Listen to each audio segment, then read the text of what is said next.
Pessoal, vamos lá então, gente? Bora, vamos voltar, todo mundo por aí já? Opa, tem uma pergunta aqui. Professor...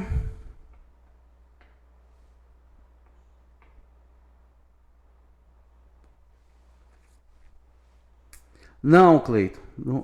Sobre expectativa de vida, não. Tá? A partir de 50, não. Isso pode ser percebido muito provavelmente a partir de agora. Mas aí é aquilo que eu falei, a gente precisa aguardar resultados conclusivos de pesquisas, isso vai levar tempo. Porque os OGMs, eles vão ser introduzidos mais recentemente, né? Agora, o uso de agrotóxico muito intensamente a partir da década de 50. E aí o que acontece? É um momento que, de forma geral, a população, né, principalmente dos países de desenvolvimento, elas estão passando por um processo de aumento da expectativa de vida. O que pode ter acontecido é não ter aumentado tanto quanto aumentou. Você mandou primeiro errado. Não mandei ainda não, vou mandar. Não, vou mandar ainda, tá bom?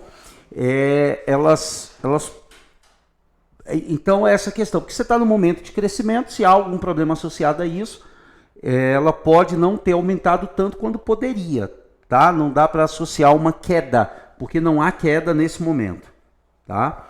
Beleza? Vamos lá, gente? Vou apagar isso aqui, pessoal, para a gente começar um novo capítulo, né?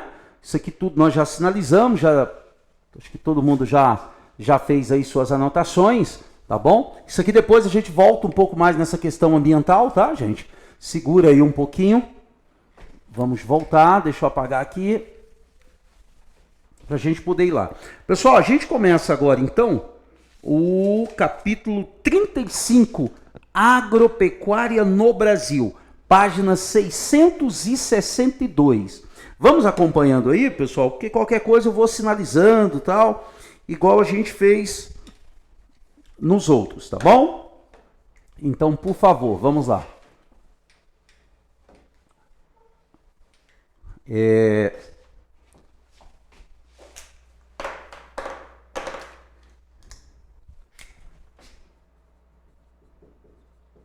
Capítulo 35, tá? Agropecuária no Brasil. A gente vendo o outro capítulo, a gente já adiantou, né, pessoal, algumas coisas, mas vamos lá para a gente seguir.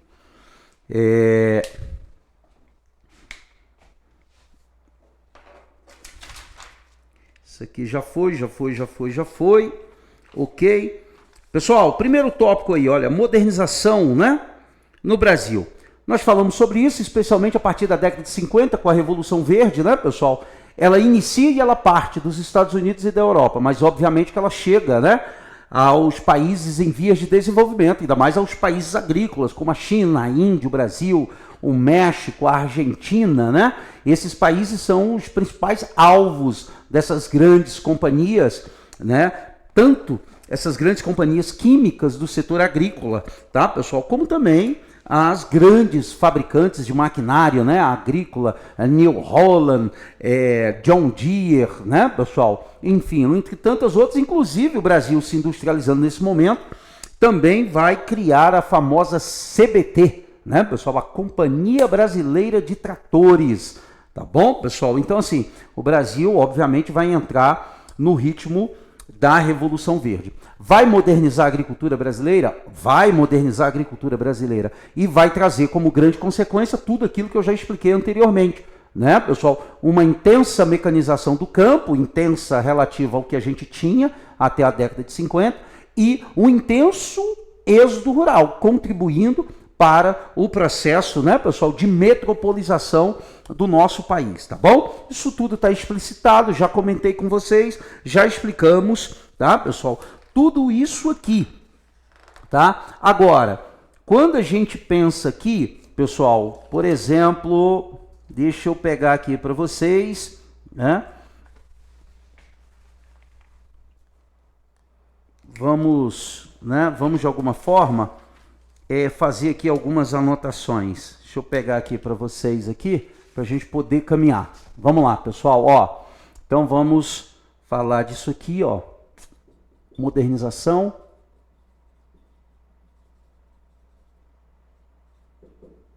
Tá? Como que o livro botou o tópico, pessoal? Deixa eu só voltar aqui, já que vocês estão com o livro, para não fugir muito. Da produção agrícola, ok? Modernização da produção agrícola. Lembrando que agora tudo é Brasil, tá, pessoal? Então a gente tem aqui, né?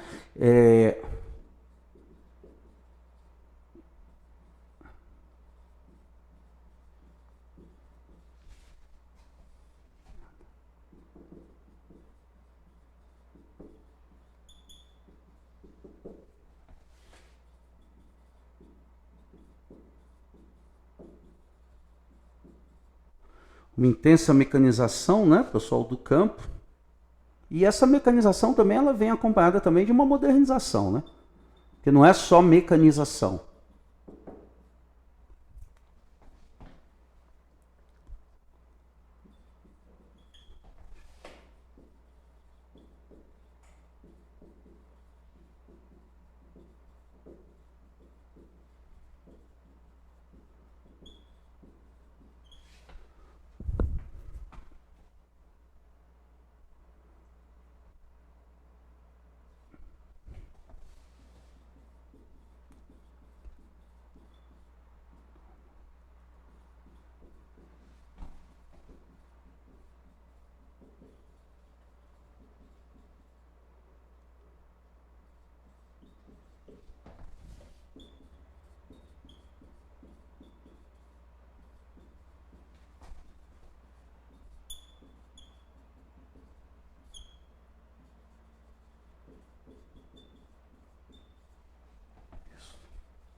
Então, essa relação aqui é importante, tá, pessoal? Anotei, obviamente, que sintetizando essas ideias iniciais, só para a gente fortalecer a relação de um conteúdo com o outro, tá, pessoal? Intensa modernização, principalmente nas grandes propriedades agrícolas, para a gente não achar que estava chegando até o pequeno.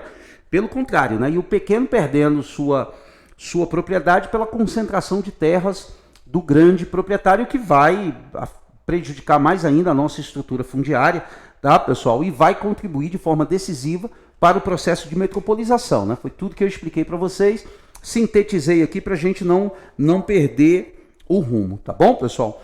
Já quando a gente fala, pessoal, da produção da agricultura familiar, né?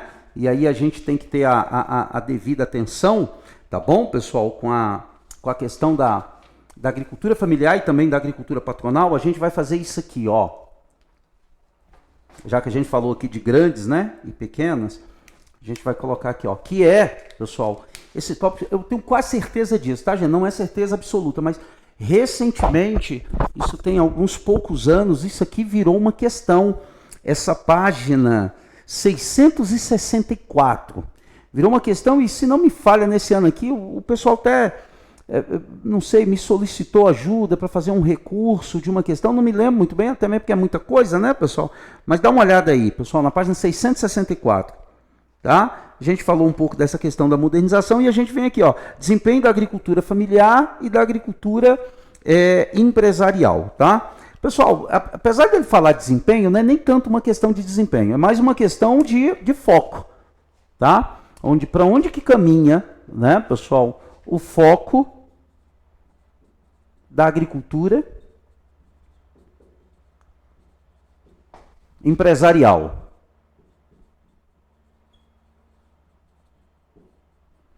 Tá? Isso aqui que a gente tem que ter muita atenção. Foco da agricultura empresarial. Já falei disso para vocês lá.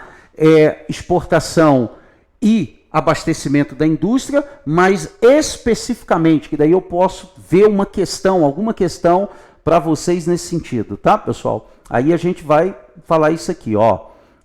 Exportação e matéria-prima.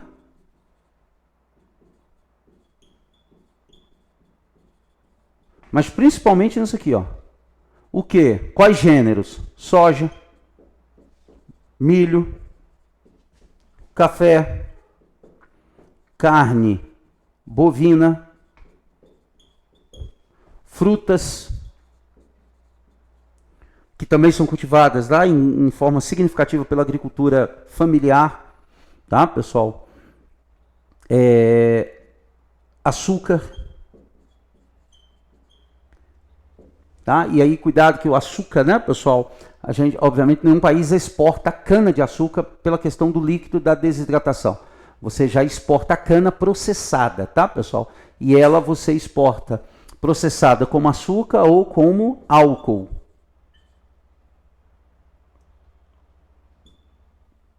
Tranquilo? E etc. Esses são os principais gêneros. Um ponto aqui importante que vai aparecer em outros momentos do capítulo, mas eu já vou colocar aqui para vocês, pessoal, é o foco das regiões. E aí a gente tem essa produção, ó, é uma produção concentrada. Não, pode deixar aí daqui a pouco eu vou, tá? É uma produção concentrada, pessoal, na região centro-sul do Brasil. Tá? Agora é aquela coisa da noção espacial, hein, pessoal? Que a gente passou, né, e o curso todinho falando, noção espacial, desenhar, rabiscar, Brasil, tudo, cabe aqui também, não tem problema nenhum, tá bom? Tanto que a gente vai pegar números, pessoal, dessa região centro-sul, aí a gente já pega e coloca isso aqui, ó. Vamos colocar produção por região como eu vou colocar como um tópico aqui dentro, mas vocês vão ver que eu já estou acelerando coisa mais lá da frente do capítulo. Ó, eu vou colocar aqui, ó, vou colocar uma observação, que daí fica melhor. Colocar números. Produção agrícola por região. Tá? Aí o que a gente vai ter, pessoal? Olha isso aqui. Sudeste. Vamos falar em números, pessoal? Para a gente ter uma percepção, né? Mais clara de valores, dessa coisa toda. Tá bom, pessoal? Quando a gente fala em Sudeste, pessoal, a gente está falando isso aqui, ó. 30,5% da produção agrícola brasileira acontece na região Sudeste. Tá bom, pessoal? A região Sul, ela fica com 28,1%, besteira, 28,1% dessa produção. Deixa eu sinalizar para vocês, a gente chamar a atenção um pouquinho. Tá? Então vejam que estão bem ali próximas, né? Por isso que a gente fala de uma produção concentrada no centro-sul. Tá aqui, ó. Centro-sul do Brasil, tá bom? E aí, por uma questão já de lógica, mas que parte da expansão da fronteira agrícola, pessoal, a gente vai ver a região centro-oeste, né? Ó, o centro-oeste, tá, pessoal? Com 26, alguma coisa. Deixa eu ver aqui no livro aqui de vocês.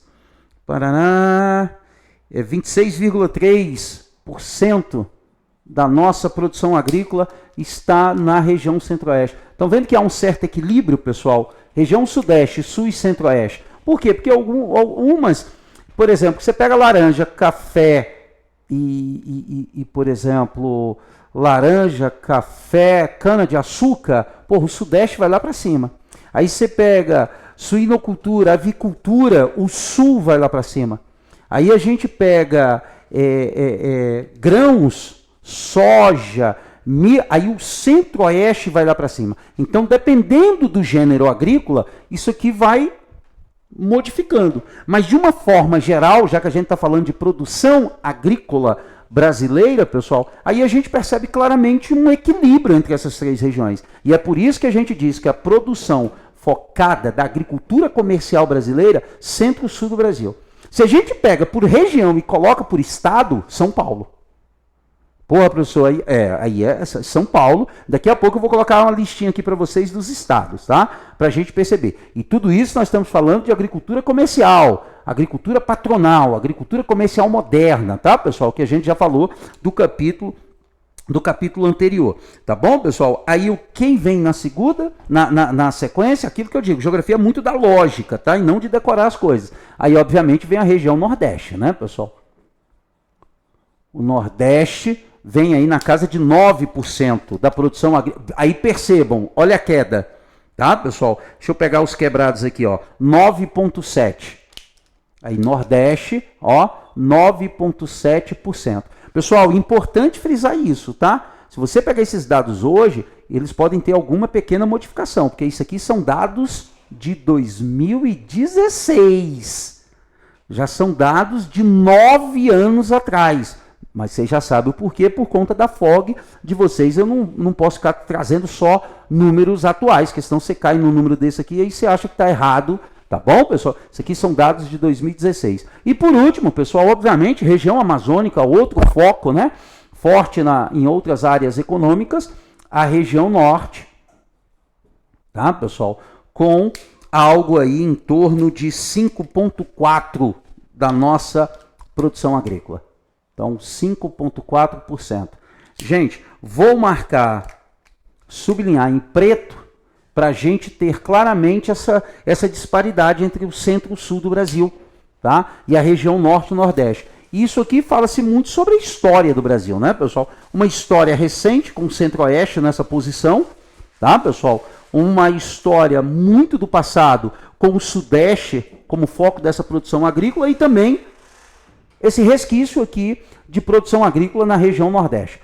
Óbvio que a gente tem que analisar isso pelo olhar também do ambiente físico, as condições naturais, né, a questão climática, o acesso à água, porque a gente está falando de agricultura comercial, tá, pessoal? E aí o Nordeste, por exemplo, professor, tem a limitação climática. Então, é esse tipo de análise. Por isso que é importante a gente estudar tudo, né, pessoal? Assim, para ter essa capacidade de analisar de forma mais ampla. E onde o Nordeste se destaca na produção agrícola?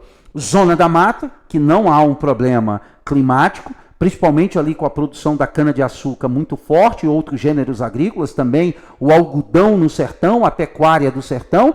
Mas, pessoal, aqui o Nordeste se destaca muito no Vale Médio do Rio São Francisco, com a produção de frutas, né? Produção irrigada. Isso já foi questão também da prova de vocês, o Vale Médio do Rio São Francisco. E por que essa região na Bahia acaba se destacando? Pessoal, porque com a presença do Rio São Francisco, que é um rio perene, há grandes possibilidades de irrigação. Então, se você irriga, aí o problema não é o solo do sertão. O problema não é a questão de solo. O solo, ok, tranquilo. O problema é a água. Acesso à água. Chuvas irregulares. Mas você tem um rio perene como São Francisco, você consegue irrigar, aplicar capital, já que a gente está falando de agricultura moderna, que é uma característica, é o emprego do capital. Aplicou capital em sistemas de irrigação, pronto, aí o problema está resolvido, nossa produção agrícola vai lá para cima. E inclusive no Nordeste se destaca muito a questão da vitinicultura, tá, pessoal? Nordeste irrigado, Vale Médio de São Francisco, 2 safras anuais de uva, enquanto que na região sul do Brasil, 1 safra anual, tá? E isso deu ao Nordeste uma possibilidade, uma capacidade de desenvolver a vitinicultura. Tá, pessoal? Isso há 20, 30 anos atrás. Hoje, essa produção de uvas irrigadas, de frutas irrigadas no Nordeste, permitiu, inclusive, que a indústria do vinho, né, pessoal, ganhasse um destaque. O Nordeste tem vinhos aí premiados, né, concursos internacionais, aquela coisa toda. E com 2 safras por ano facilita mais. Tá bom, gente? Então, ó, muita atenção para esse foco aqui. Isso aqui não é somente o que está na página 664. Aqui eu já estou reunindo elementos, criando uma lógica didática melhor para vocês, tá bom? Gente, quando a gente parte aqui para os estados de uma forma aí geral, pessoal, aí a gente poderia colocar assim, ó, produção agrícola por região. Agora, não vou colocar todos, porque obviamente não tem um porquê, mas daí a gente pode falar de produção agrícola por estados. E aí, pessoal,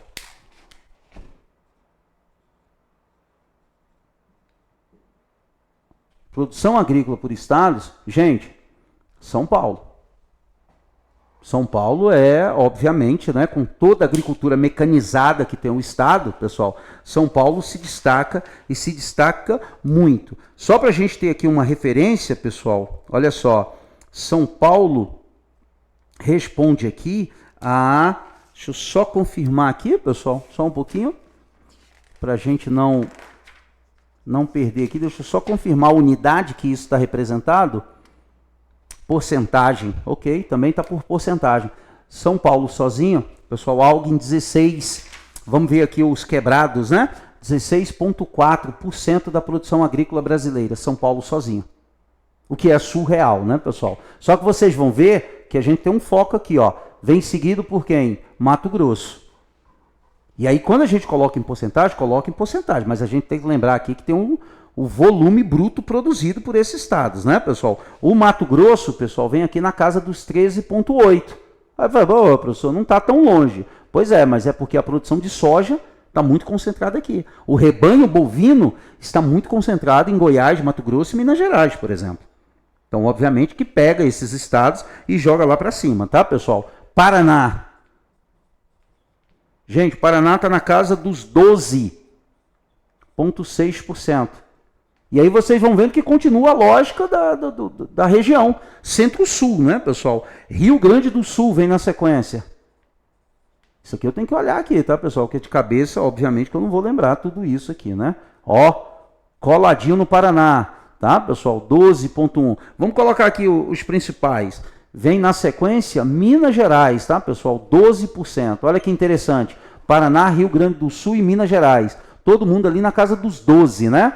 O somatório deles, né, pessoal? 36% da produção agrícola nesses 3 estados, tá? O que é impressionante. E aí a gente finaliza aqui a nossa lista, pessoal, com o estado de Goiás, né? Que daí já cai para 7,6%. Tá? Então vamos parar aqui, obviamente a gente não vai colocar todos, mas olha, Centro-Sul, São Paulo, Minas Gerais, Mato Grosso, Paraná, Rio Grande do Sul e o estado de Goiás. Essas são as grandes potências agrícolas do Brasil. Professor, mas não tem lá aquela região do Mato Piba, o Maranhão, Tocantins com Piauí e a Bahia, ou Mapitoba ou Mato Piba? Sim, é uma região de destaque total, pessoal. Só que não é o estado por completo. É uma parte do Tocantins, é o sul do Maranhão, é o sul do Piauí, é o oeste baiano. Tá? Mas quando a gente pega aqui a nossa listinha, a gente vai ver que esses estados, eles vão aparecer. Tá, pessoal? A gente vai ver aqui, ó, por exemplo, Bahia, 4,3%. 4,3%. A Bahia está logo aqui, né, pessoal? Que desses aí se destaca. Aí a gente pega o Maranhão, Piauí, justamente na produção de soja nessa região, aí coloca os números deles lá para algo em torno de 1% da produção agrícola brasileira. Só que está altamente concentrado nessa região. Tá, pessoal? Então aqui um panorama para a gente perceber um pouquinho. E aí eu vou apagar aqui para a gente partir para o foco da agricultura empresarial.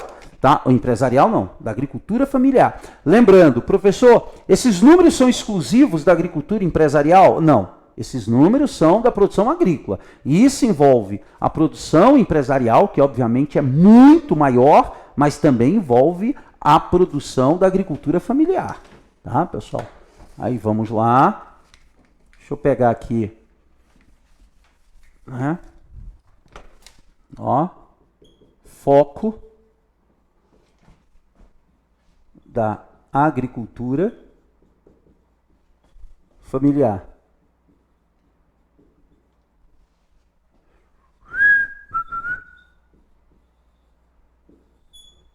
Tá, pessoal?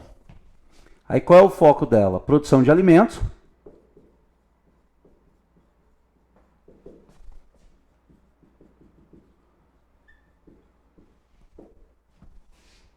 E culturas. Tá, pessoal? Como feijão,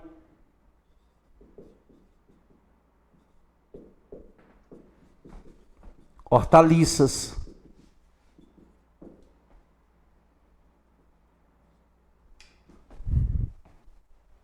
tranquilo, pessoal? Ovos, também feito pela comercial em grandes granjas, né? Essa coisa toda a gente não pode esquecer disso. tá, pessoal? Então, não tem essa só da agricultura familiar, não. O comercial também produz. Vamos colocar aqui, pessoal, ó, batata,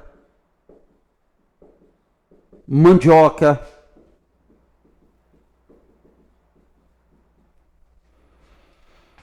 a gente pode pôr aqui, pessoal, abóbora, frutas também, só que obviamente, né, um outro tipo de fruticultura, não aquela fruticultura irrigada, comercial, gigantesca do Vale do São Francisco, mas uma fruticultura, né, pessoal, mais variada, mais policultora, né, essa coisa toda. Esse é o principal foco da agricultura familiar, tá, pessoal? Professor, e o arroz? O arroz sempre é um dilema. Pessoal, então, o arroz ele é mais cultivado pela agricultura comercial do que propriamente pela agricultura familiar. Não quer dizer que a agricultura familiar não cultive. Cultiva. Só que ela tem um foco maior no cultivo do feijão, por exemplo. Tá, pessoal? Beleza? A gente tem que ter cuidado com isso. Então, aquilo que eu já tinha explicado para vocês. Alguns gêneros, eles dão uma variada aí. Tá bom? E não é que eles competem, porque não tem condição de competir. É porque alguns gêneros que são praticados pela agricultura familiar ficam mais focados para alimentação local, regional. Já aquele mesmo gênero cultivado pela agricultura comercial moderna, ele acaba sendo ou exportado ou, pessoal, como base de matéria-prima para a indústria. Tranquilo? A fruticultura é um exemplo disso. O Brasil é um grande exportador de frutas. Só que quem exporta são as grandes propriedades irrigadas, aquela coisa toda. A produção de frutas, né, da agricultura familiar, ela abastece ali a feira, o mercado local. Tá bom? Isso é extremamente importante. Vamos lá no livro, pessoal? Tópico 2, falamos um pouco sobre isso aqui, tá? Professor, e o leite? Como é que fica o leite aí? Nas duas também. Eu tenho desde grandes produtores, com ordenhadeira mecânica, aquela coisa toda, até a agricultura familiar. Inclusive, a gente pode até colocar aqui para não ficar completamente perdido, tá, pessoal? O leite também é um exemplo aqui legal, tá? Até mesmo que é um gênero de subsistência importantíssimo, tá, pessoal? Carne suína, a gente pode colocar aqui nas duas, mas vamos dar um destaque aqui para familiar. Carne suína se destaca muito, tá? Beleza, pessoal? Toda a família ali na roça, né? Agora tem um porquinho lá, né, pessoal? Cria um porquinho e tal, tá, pessoal? Então isso aqui já foi, gente. Vamos... Professor, e quais os principais gêneros exportados pelo Brasil? Gente, isso varia de ano para ano. Ano passado, soja, carne bovina, laranja, isso vai dando uma variada. Mas, cara, soja, café, carne bovina, laranja, cana-de-açúcar processada, que daí é o açúcar e o etanol, são os maiores gêneros de produção do Brasil. Algodão, Brasil terceiro maior produtor, mas que inclusive vem ganhando espaço, porque os Estados Unidos vem perdendo, tá, pessoal? Beleza? E vem perdendo mais ainda, né? Atualmente, não cai na prova de vocês, com a política lá do Donald Trump. Tem sido até interessante perceber isso, né? Talvez o Brasil esteja descobrindo outros mecanismos e uma força que ele não imaginava, tá, pessoal? Porque está fazendo mais efeito lá para eles do que aqui para a gente. A carne lá eles já não estão dando mais conta. Café, então, nem se fala, né? Então, assim, o Brasil tem que, passar a se ver como um gigante, um monstro na questão agrícola, no mundo inteiro. O mundo depende da gente, tá, pessoal? Obviamente que nós também dependemos do mundo em outros campos. Isso é mundo moderno, não tem como correr disso. Querer correr disso é ignorância, tá? Mas que o Brasil tem que ser muito bem posicionado em termos de importância para o mundo, isso sem sombra de dúvida alguma, tá bom? Gente, lá na página 665, a gente parte para as relações de trabalho no campo. Tá? Tem aquelas relações de trabalho que nós comentamos, tá, pessoal? Deixa eu apagar aqui. Estava mais voltado para a agricultura familiar, né? Nós falamos do poceiro, né? Do meeiro, do arrendatário, aquela coisa toda. Mas existem outras relações que nós temos que tratar aqui, tá, pessoal? Relações de trabalho no campo. Então vamos aqui, pessoal. Já falamos do parceiro, principalmente o meeiro, mas existe o terceiro, o quarteiro. Mas o comum é o meeiro, tá, pessoal? Nós falamos do parceiro, falamos do arrendatário.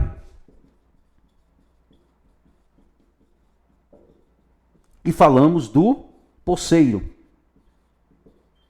Tá, pessoal? E, obviamente, que essas relações elas estão muito presentes na agricultura familiar, mas tem as relações de trabalho também presentes, pessoal, em outras estruturas produtivas, como a agricultura comercial e também na familiar. A familiar também tem a figura do trabalhador assalariado, trabalho assalariado. Quando uma propriedade agrícola alcança ali a sua subsistência e a produção de um excedente que vai para a feira, que vai para o mercado local e ela amplia a sua capacidade produtiva, seja pela compra de uma pequena terra, seja pelo arrendamento de outra terra, ou seja pela abertura de áreas produtivas já na terra existente, essa família tende também a contratar. Obviamente que na maioria das vezes essa relação ela é informal. Tá, pessoal? Alguém que vai trabalhar para aquela família vai ter a possibilidade também de produzir e pagar a parte do seu trabalho, né? Esse próprio trabalhador se torna ali um parceiro. Mas em muitos casos também, pessoal, há relação trabalhista formal, trabalho assalariado, né? O ecoturismo tem aberto essa possibilidade, o turismo rural tem aberto essa possibilidade. É aquela fazenda que produz alguma coisa, mas tem uma cachoeira belíssima e explora aquilo, né, para o turismo, e aí, obviamente, que aquela família contrata ali um atendente, tem que contratar alguém para a cozinha, para servir uma comida. Então, existe também essa relação trabalhista formalizada, tá, pessoal? Na pequena, na média e, obviamente, então, nem se fala na grande propriedade agrícola, tá bom, pessoal? O próprio trabalho familiar é uma relação trabalhista, a gente não pode esquecer aqui de falar, o trabalho familiar, né? Aquela família que a família trabalha e muitas vezes tem aquele filho que quer estudar, quer ir para a cidade grande e tal, mas sempre tem aquele filho que não quer. Quer ficar lá na roça com os pais, quer ficar lá na fazenda com os pais e ficar ajudando. Isso eu conheço vários, né, pessoal? Vários nessa condição. Não, prefiro essa vida aqui, vou ficar aqui, vou trabalhar, vou ficar aqui na terra com a mãe, com o pai, aquela coisa toda, né, pessoal? E acaba ficando. E isso é uma relação de trabalho. Um trabalho autônomo, assim como tem um trabalho autônomo nas cidades também. Tá bom, pessoal? Beleza? O trabalho temporário cabe para as duas também, tá, pessoal?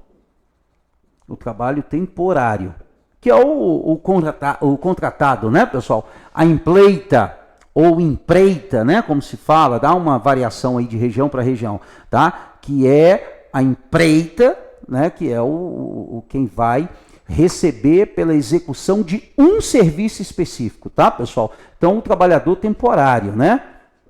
A empreita,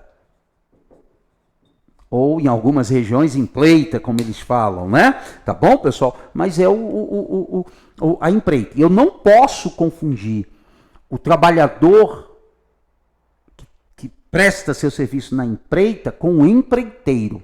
O empreiteiro, pessoal, é outra figura. O empreiteiro é o cara que alicia trabalhadores para levar para trabalhos distantes, para trabalhos em péssimas condições. Trabalhadores muitas vezes acabam caindo na situação de trabalho análogo à escravidão. Então, cuidado com isso, tá? O empreiteiro, ele pode ter uma figura muito pejorativa, muito ruim, quando se fala de espaço agrário, que não é a mesma figura do empreiteiro, né? Da empreiteira, da empresa que é contratada para execução de um serviço. Cuidado, há essa sutileza. A palavra é a mesma, mas o entendimento é diferente, tá bom, pessoal? Vamos ver aqui no livro de vocês, pessoal? Vamos lá na página 665, por favor. Acompanhem comigo, ó, pessoal. As relações de trabalho temporário, né? Aí vem a empreita, né? O boia fria, o grande destaque na região, né, pessoal? Centro-Sul é chamado de volante, é chamado de peões, né? Em outras regiões do Brasil, é um exemplo disso. O trabalho familiar, já falamos bastante sobre esse trabalho, né, pessoal? O trabalho assalariado, que não tem o que falar, é o trabalhador contratado, né? Carteira assinada, tá? É funcionário daquela propriedade. E a parceria e o arrendamento, que eu já havia comentado. Lá na página 666, pessoal, fala na escravidão por dívida. E aí a gente tem que ter cuidado, porque a escravidão por dívida, ela não é uma relação trabalhista legal. Tudo isso aqui é legal. A parceria é legal, o arrendamento é legal, a posse é legal, o trabalho assalariado é legal, o familiar é legal, o temporário é legal. Legal em que sentido? Legalidade da lei, tudo isso aqui pode existir. Agora aqui não, aqui é crime. É trabalho escravo análogo, pessoal, ou trabalho análogo à escravidão, isso é crime. Tá? O Ministério do Trabalho fiscaliza, isso aqui a gente bate em cima. Então, ó, vamos até fazer aqui uma marcação diferente, ó. Escravidão por dívida ou escravidão por caderneta, tá, pessoal? Tem esse nome também. Caderneta. Tecnicamente, pessoal, chamado de trabalho análogo à escravidão. O que é isso? O empreiteiro alicia, na maioria das vezes, jovens trabalhadores com falsas promessas, bons ganhos, condições de trabalho, alimentação, moradia em cidades pequenas para ir trabalhar em fazendas distantes, em outros estados. Obviamente que a condição da família financeira contribui para tudo isso. Mesmo já não estuda mais, já saiu da escola, não está trabalhando, é atraído por essa promessa. E aí esse empreiteiro reúne, transporta essas pessoas, na maioria das vezes, viagens longas, cansativas, à noite, para que não se perceba muito bem para onde está indo, e chegando nessas propriedades, isoladas, longe dos grandes centros, longe das principais rodovias, o trabalho não é nada daquilo. Há um trabalho para ser feito, mas as condições de trabalho não é nada do que é prometido. E o salário será recebido ao final do mês. Tá, pessoal? Tudo ilegal. Começa-se o trabalho com a promessa de algum ganho. Aí, ao longo desse mês, ele tem que anotar na caderneta, né, pessoal, geralmente de um capataz, tá? Tem que anotar lá na caderneta o que ele pegou para comer, o que ele pegou para tomar banho, a escova de dente, o creme dental, a toalha, né? O facão, que é ilegal, ferramenta de trabalho tem que ser cedido pela empresa ou pelo contratante, não pode ser aquisição do contratado. Aí a ferramenta, é o chapéu, é a caneleira, começa. Quando chega no final do mês, a dívida dele na caderneta é maior do que o salário. Aí ele não recebe. O salário fica como parte do pagamento. Ele começa o segundo mês já devendo.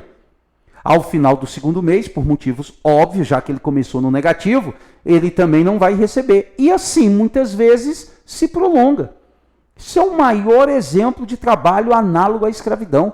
Essa é a única forma? Não. Essa é a forma tradicional no campo. Na cidade também tem. É na fábrica de confecção, mete lá um boliviano, mete lá um venezuelano lá que tem dificuldade de compreensão da língua, explora, não recebe o trabalho. As condições de trabalho são insalubres, é dentro de um porão, sem banheiro, sem ventilação, sem iluminação adequada, com aquele pó do tecido sendo cortado, infeliz, respirando aquilo o dia todo. Pessoal, sem uma cozinha, sem um lugar para um refeitório para sentar, fazer alimentação, tem que comer ali no meio dos tecidos. Isso é uma condição de trabalho análoga à escravidão.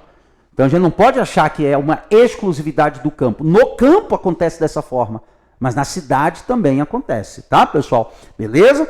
Beleza aí, gente? Dá uma olhada aí todo mundo. Página 66, pessoal. Opa! 66 não, 666. Olha lá, escravidão por dívida.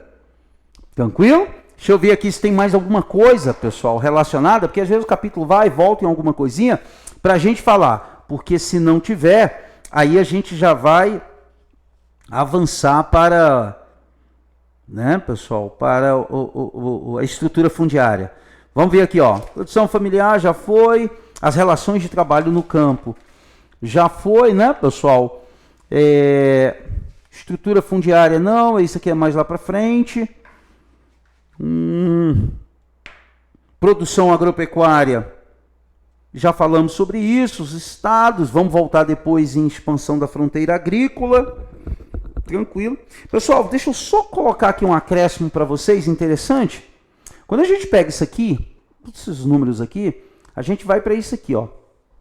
2016, tá, pessoal? Não é hoje, 2016. Qual foi a participação da agropecuária no PIB brasileiro? 2016, 23%. É uma atividade econômica, pessoal, em crescimento.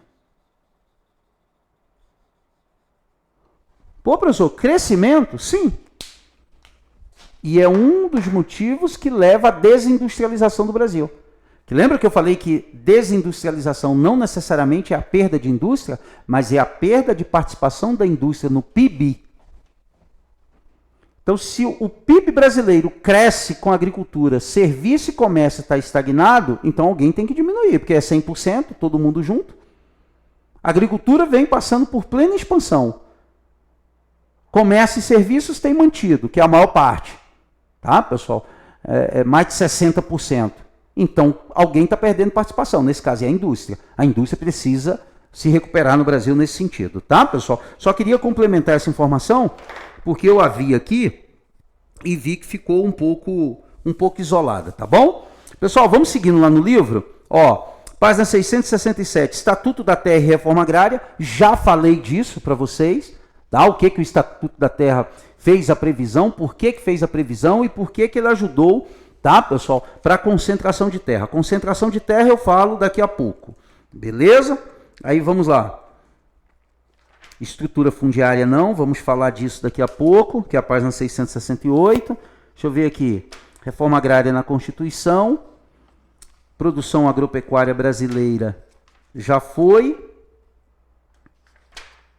Ih, galera, esse capítulozinho vai ser rápido mesmo, hein? Vamos lá para a gente ir nas imagens de algumas questões ambientais. Eu quero mostrar imagens para vocês, tá? Pessoal, então, beleza, vamos lá. Vamos falar, antes de estrutura fundiária, pessoal, vamos falar de...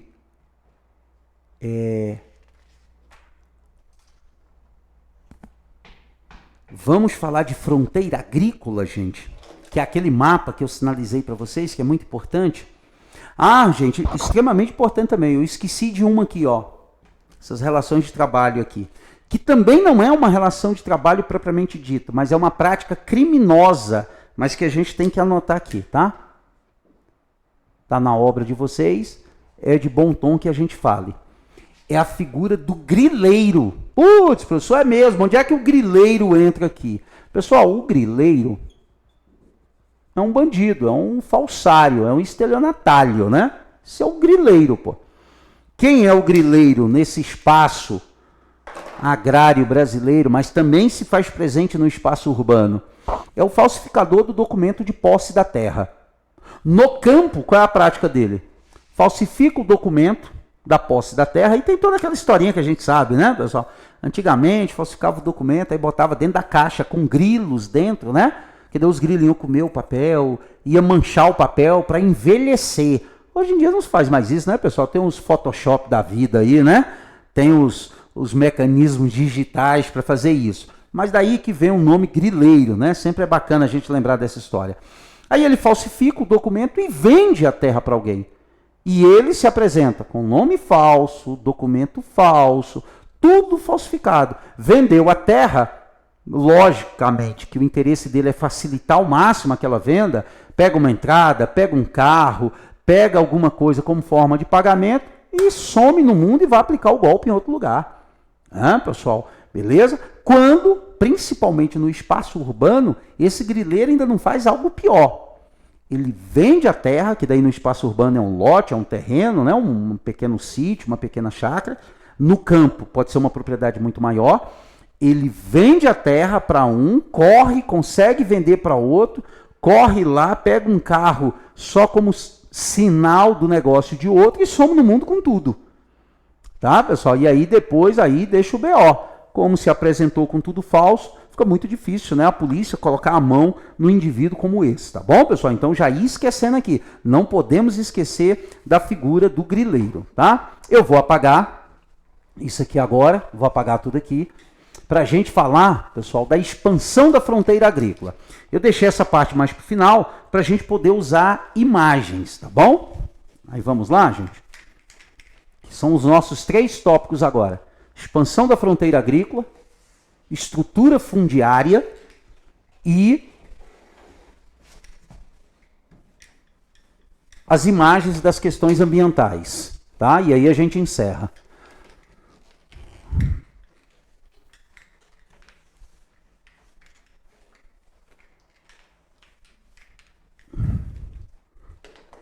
Então vamos.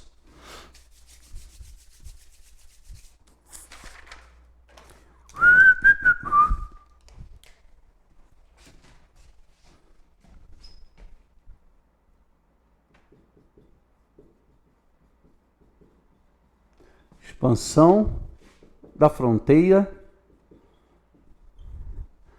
agrícola. Lembra que eu falei? Essa agricultura ela está muito concentrada no centro-sul do Brasil.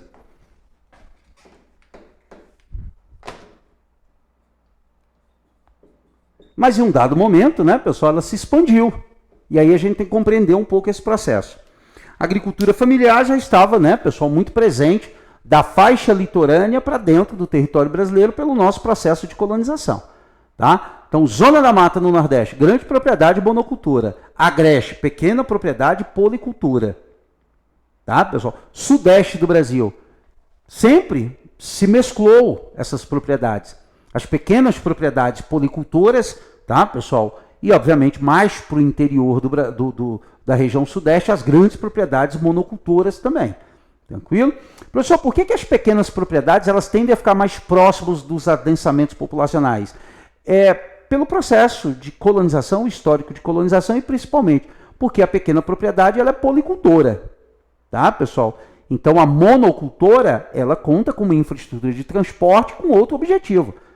Tá? Ela pode ficar mais distante, porque ela vai ser exportada, ela vai para um porto, ela vai para uma hidrovia. E outra coisa, quando ela serve de insumo para a indústria, muitas vezes, se for oneroso transportar para a indústria vai para a zona produtora, que é a tal da agroindústria. O que é a agroindústria? É a indústria que processa matéria-prima proveniente da agropecuária. Qual foi a tendência moderna dessa agroindústria? Principalmente a partir da década de 70 no Brasil. Posteriormente, intensificado com a década de 90 e a recuperação econômica. É essa indústria abandonar a cidade e ir para próximo dos grandes centros produtores. Então, por exemplo, a indústria que processa soja, ela não fica mais nas cidades. Ela foi para o Mato Grosso, ela foi para o interior do Goiás, ela foi para o oeste baiano, que são as grandes áreas produtoras de soja. Aí o que ela faz? Processa lá, perto, economiza com transporte e depois transporta o produto pronto, acabado. É mais barato. Mas por que é mais barato se tudo vai ter que transportar, professor?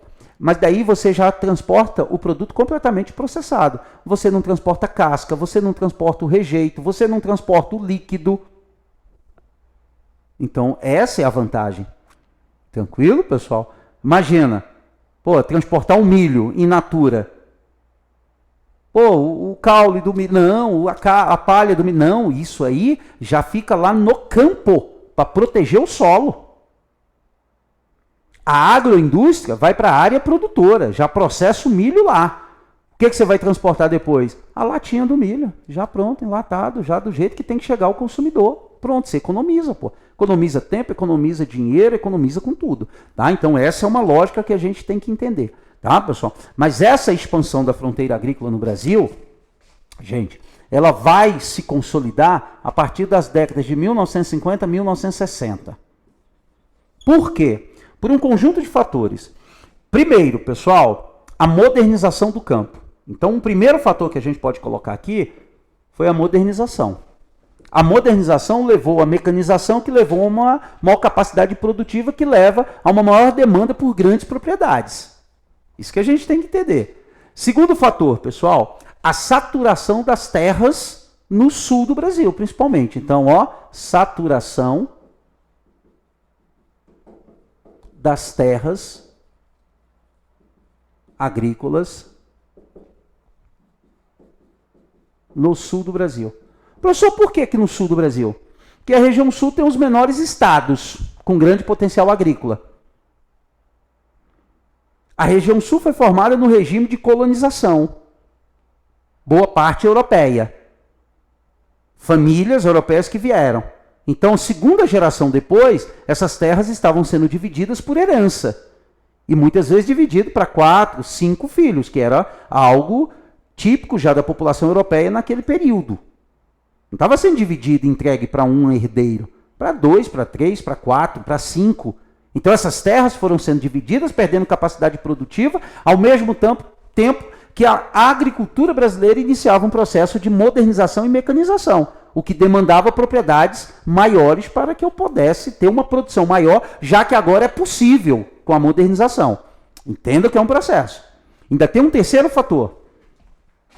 Terceiro fator, pessoal, a soja se expandiu internacionalmente nesse período. Ó, soja, tá, pessoal? Ela passa a ser um importante gênero agrícola. A soja ganha importância.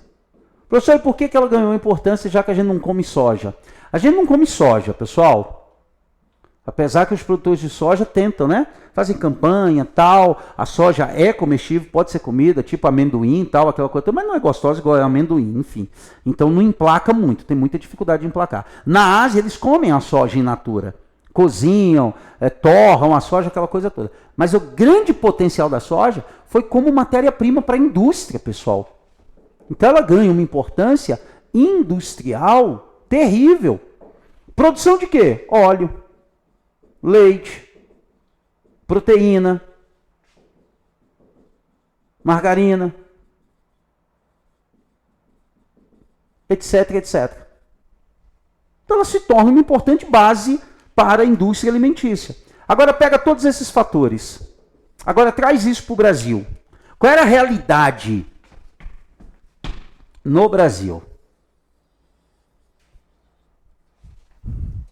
Nordeste. Eita, que esse meu Brasil ficou feio, viu? Puta que pariu. Eu fiquei até com vergonha.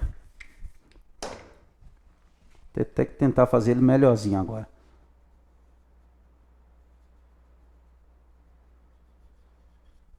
Não, porque faz vergonha, né, pessoal? Porra, professor de geografia, velho. Fosse pelo menos professor de história, professor de química, aí tudo bem, mas o porra de geografia me fazer um Brasil desse, tá que pariu, né, pessoal? Faz vergonha, pô. Vamos melhorar um pouco. Ficou bonito não, mas já melhorou. Já dá para ter mais uma noçãozinha, né, pessoal? Não, melhorou, melhorou.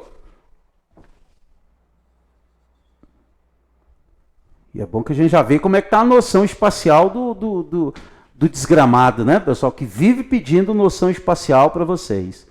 Então, bora. Vamos lá. Só para nossa aula aqui, para a gente ganhar tempinho, foi. Então, como é que está o cenário agora no Brasil? Nordeste, zona da mata, plantation, policultura, no agreste. Sudeste, policultura, plantation, interior. Região central do Brasil, a gente já estudou, a gente viu que o rebanho bovino foi deslocado do sertão e do sul, sudeste, por conta do ciclo aurífero no século XVIII. A Amazônia, não, a agricultura não chegou lá, a pecuária não chegou lá nesse período. Que período é esse? Década de 50 para 60. Já tem alguma coisa? Tá, já tem risicultura em Roraima, tem risicultura, tem algumas coisinhas, mas muito pouco, muito incipiente. Região sul do Brasil, pequenas propriedades, policultoras, grandes propriedades, criação, né, pessoal, de gado. Aqui o gado também, parte dele ainda está aqui, o rebanho bovino, o gado suíno já está muito forte, está tudo aqui, naquele cenário ali.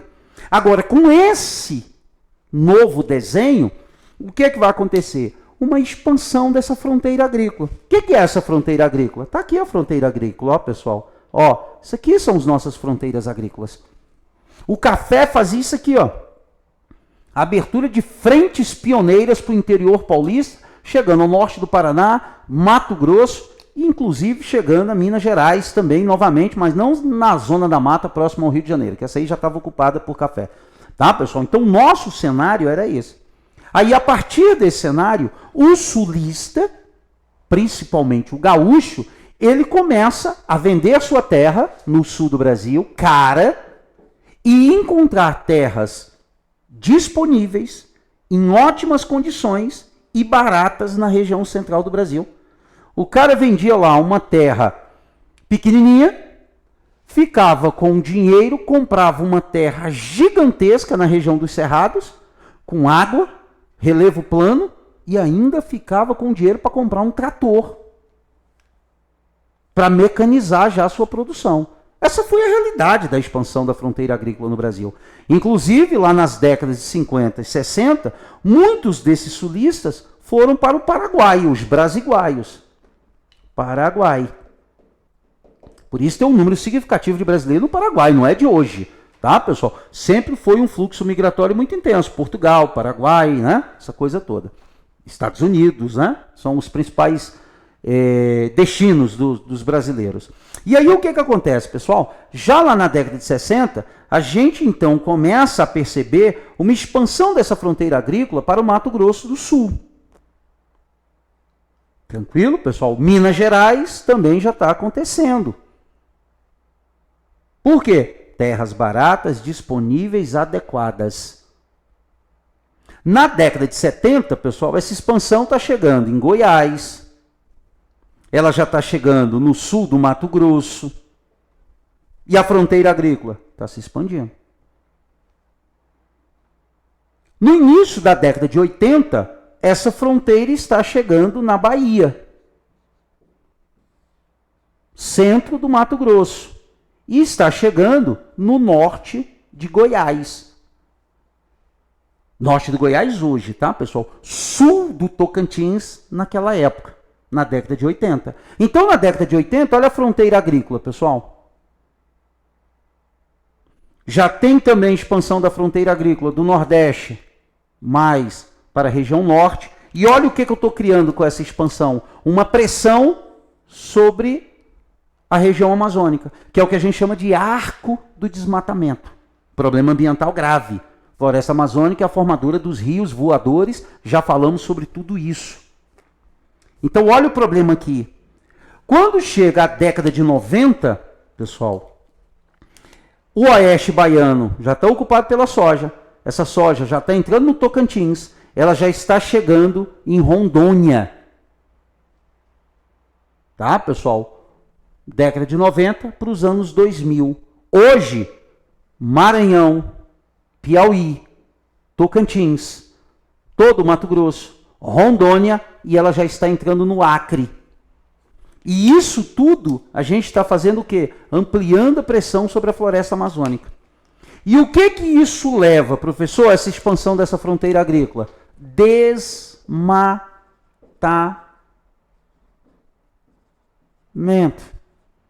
Perda de biodiversidade. Redução da emissão de vapor na atmosfera, os rios voadores. Perda de solos, processo erosivo, assoreamento. E como que esse desmatamento chega, professor? Desmata, retira madeira, alto valor comercial. 1 metro cúbico de madeira, pessoal, nobre, custa 30 mil reais, dependendo da madeira, 40. Dependendo da madeira, 25, 35. Algumas espécies passam de 40 mil reais 1 metro cúbico. 1 metro por 1 metro por 1 metro. É surreal. Então, derruba, retira a madeira. Depois, toca fogo. Depois, planta o capim. Depois, mete o gado. Extensivo. Solto. Em grande propriedade. Aí já era. E o Estado não consegue acompanhar isso. Aí mete IBAMA, o Exército apoia, a Polícia Federal apoia. Pessoal, faz a operação, combate o tráfico de madeira.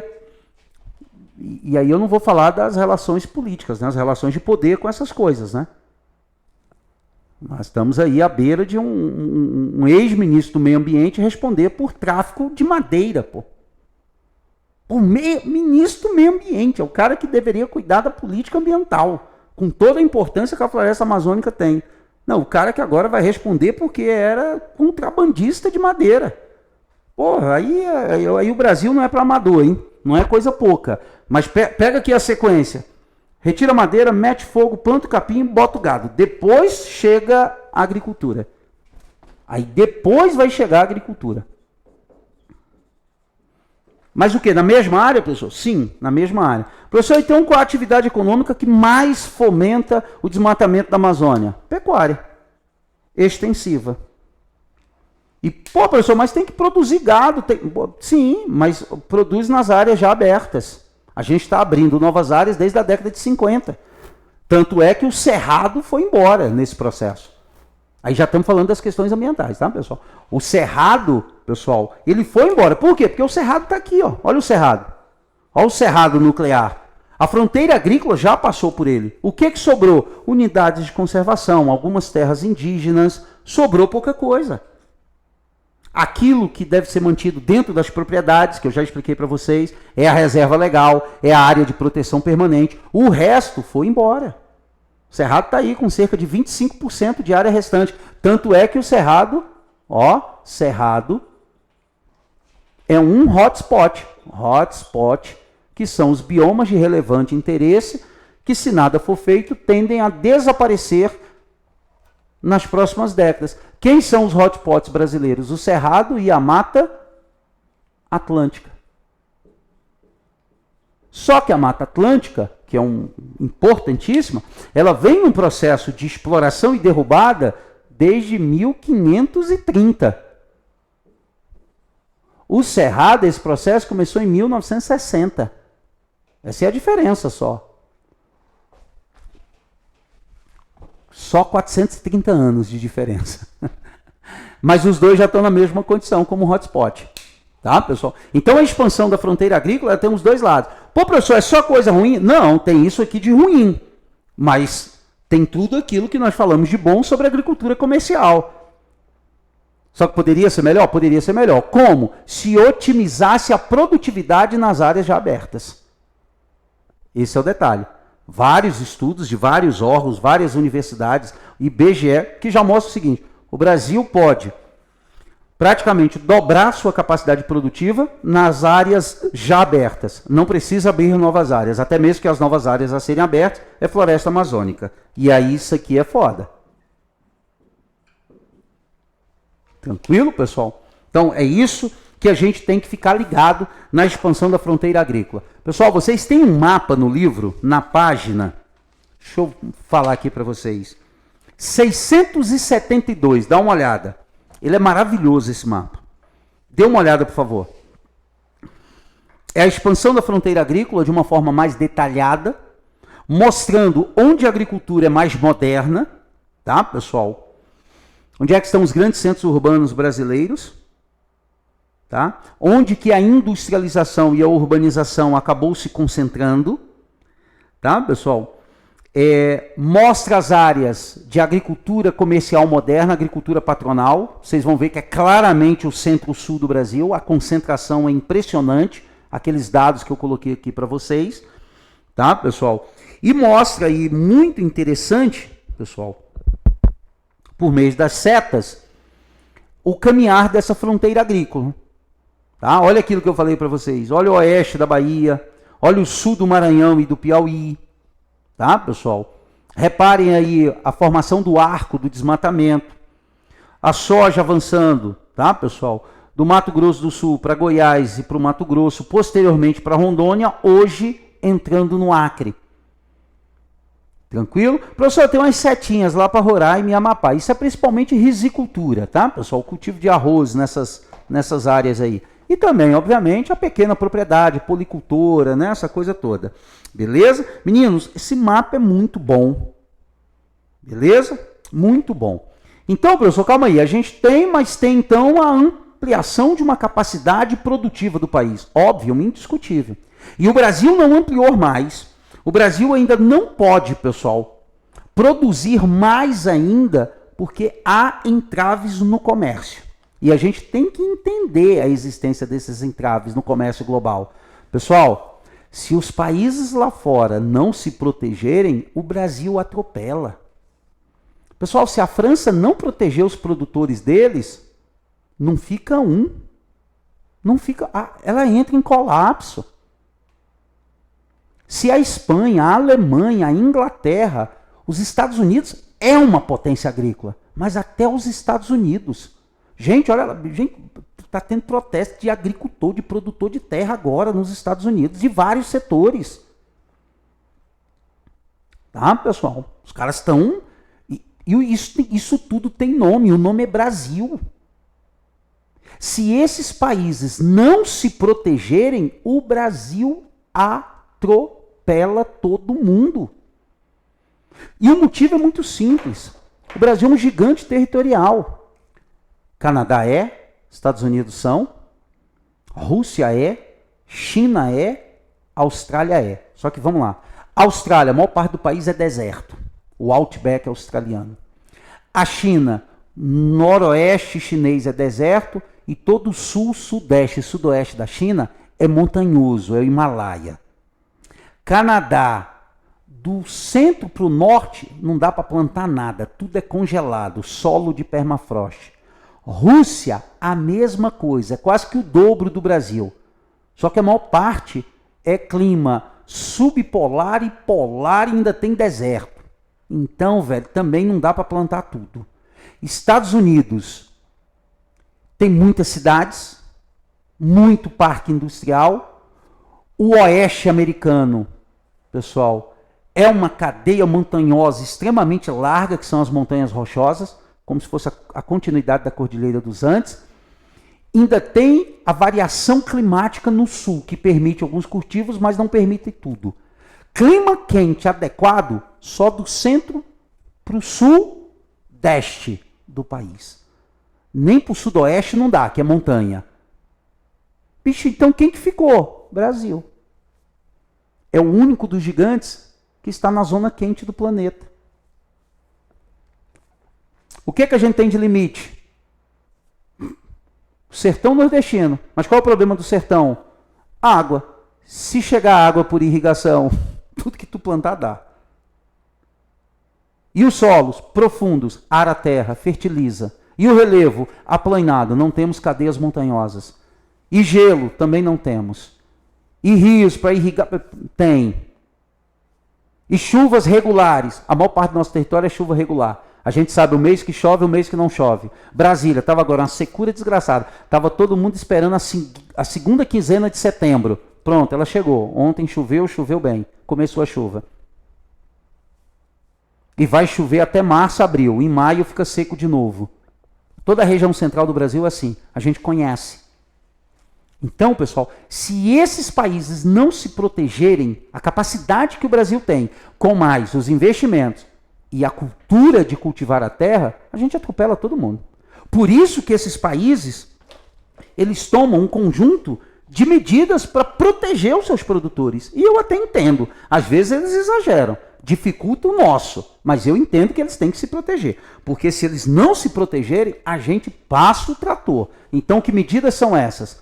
As chamadas medidas protecionistas.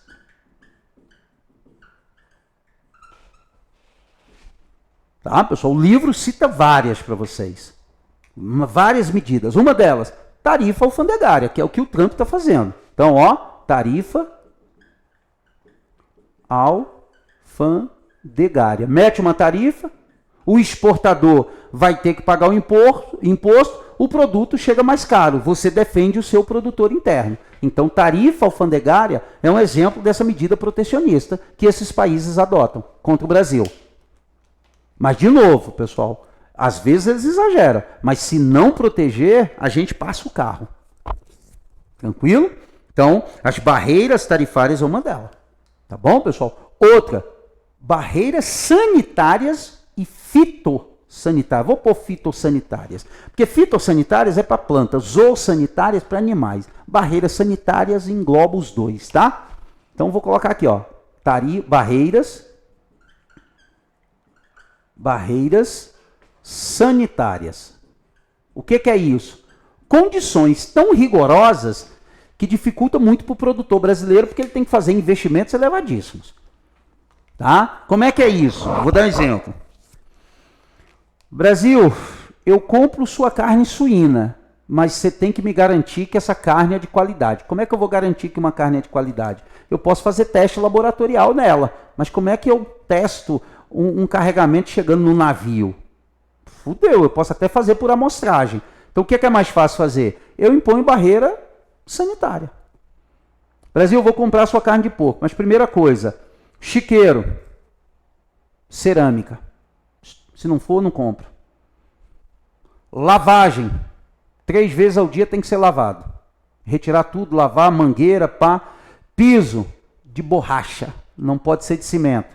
Porque senão um animal no pisoteio machuca, ferida, contamina. Então, borracha. Isso são barreiras sanitárias. Aí o importador, ele vai fazer tantas exigências que o produtor aqui no Brasil, para vender a carne dele, tem que investir. Tem que gastar muito, porque ele vai ter que construir estrutura, ele vai ter que pagar profissional, ele vai ter que vacinar, ele vai ter que fazer isso, vai ter que ter controle, vai ter que contratar um veterinário, vai ter que botar piso de borracha, vai ter que... Putz! É tão caro que só o grande vai conseguir fazer isso. Entende por que a agricultura familiar tem dificuldade de exportar também? Não é só pela quantidade, e aí ela necessita da cooperativa. São por barreiras sanitárias. Como que um pequeno produtor vai cumprir essa barreira? Esquece, ele não vai cumprir nunca. Quem cumpre? O grande capital agrícola, o grande investidor. Esse consegue cumprir, aí esse vai e exporta. Por quê? Porque se todo criador de porco no Brasil conseguisse exportar, a gente arrebentava com todos os criadores de porcos no restante do mundo. É isso. Isso é uma barreira sanitária. Tá, pessoal? Aí ela pode ser zoossanitária ou ela pode ser fitossanitária. Tá bom? Mas são barreiras sanitárias. Aí, pessoal, a gente vai lá, essas são as mais importantes, mas vamos colocar outras aqui. Pode ter o embargo, né? Deixar de comprar por algum motivo.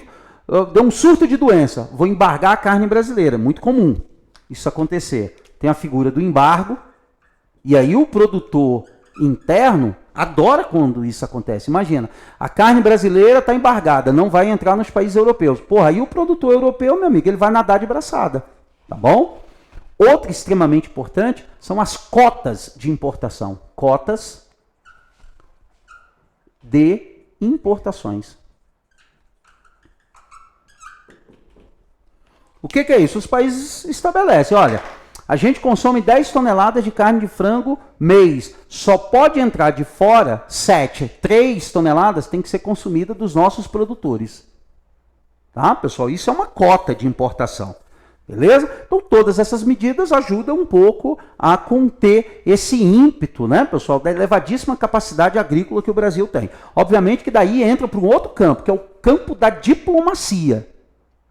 E daí é o país que tem que ter uma diplomacia forte, uma diplomacia integrada, tá? Setores econômicos, né, pessoal, com fortes lideranças, para ir para os encontros, para as reuniões. É por isso que essa galera tem que viver viajando mesmo, e não está errado, tem que buscar negociação mesmo, porque é economia, vai gerar emprego, vai movimentar a economia. Tá? Aí essa galera tem que fazer isso para ir abrindo novos mercados, que é o que está acontecendo agora com as tarifas do Trump. O Trump está tarifando, pronto, o Brasil aumentou a venda de carne para o Uruguai e para o Paraguai. E o que eles estão fazendo? Revendendo para os Estados Unidos. E o brasileiro continua vendendo do mesmo jeito. Produtor de soja, beleza, a China passou a comprar mais a soja brasileira.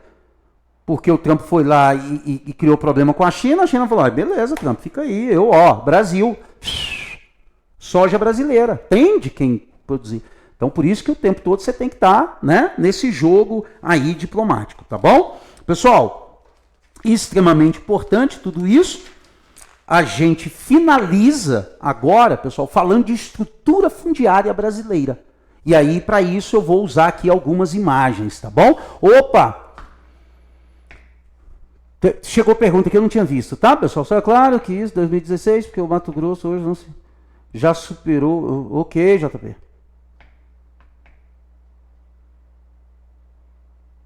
Isso, esses números que eu uso com vocês, tá, pessoal? 2016, que eram os números que estavam disponíveis no livro de vocês, que é de 18, tá? Então, quer dizer, a gente tem aí é de 16 para 25, a gente tem 9 anos aí de defasagem de alguns números, tá bom? Alguns que são pertinentes eu atualizo vocês, né? Igual as metrópoles brasileiras, outros não precisam, porque senão é muita, tá? Dá um exemplo de novo de poceiro, por favor, ok, Felipe? O poceiro é o cara que é um agricultor sem terra, ele não tem terra, ele entra numa terra devoluta, uma terra que pertence ao Estado, ou uma terra que aparentemente está abandonada, ele constrói um abrigo, ele bota a família, ele começa a cultivar essa terra. Isso é um poceiro. Professor, isso é comum em todo o Brasil. Tem agricultor sem terra em todo o Brasil. Norte do Brasil, demais. Centro-oeste do Brasil, demais. Aí o que esse cara faz? Ele vai cultivar a terra. A terra é dele? Não. O que ele tem que fazer? Garantir a sobrevivência da família dele. Simples assim como nós da nossa. Então o que ele faz? Vai cultivar a terra. Possa ser que ele consiga um movimento político de pressão e aquela terra que é devoluta, que pertence ao Estado, volte como assentamento, reforma agrária.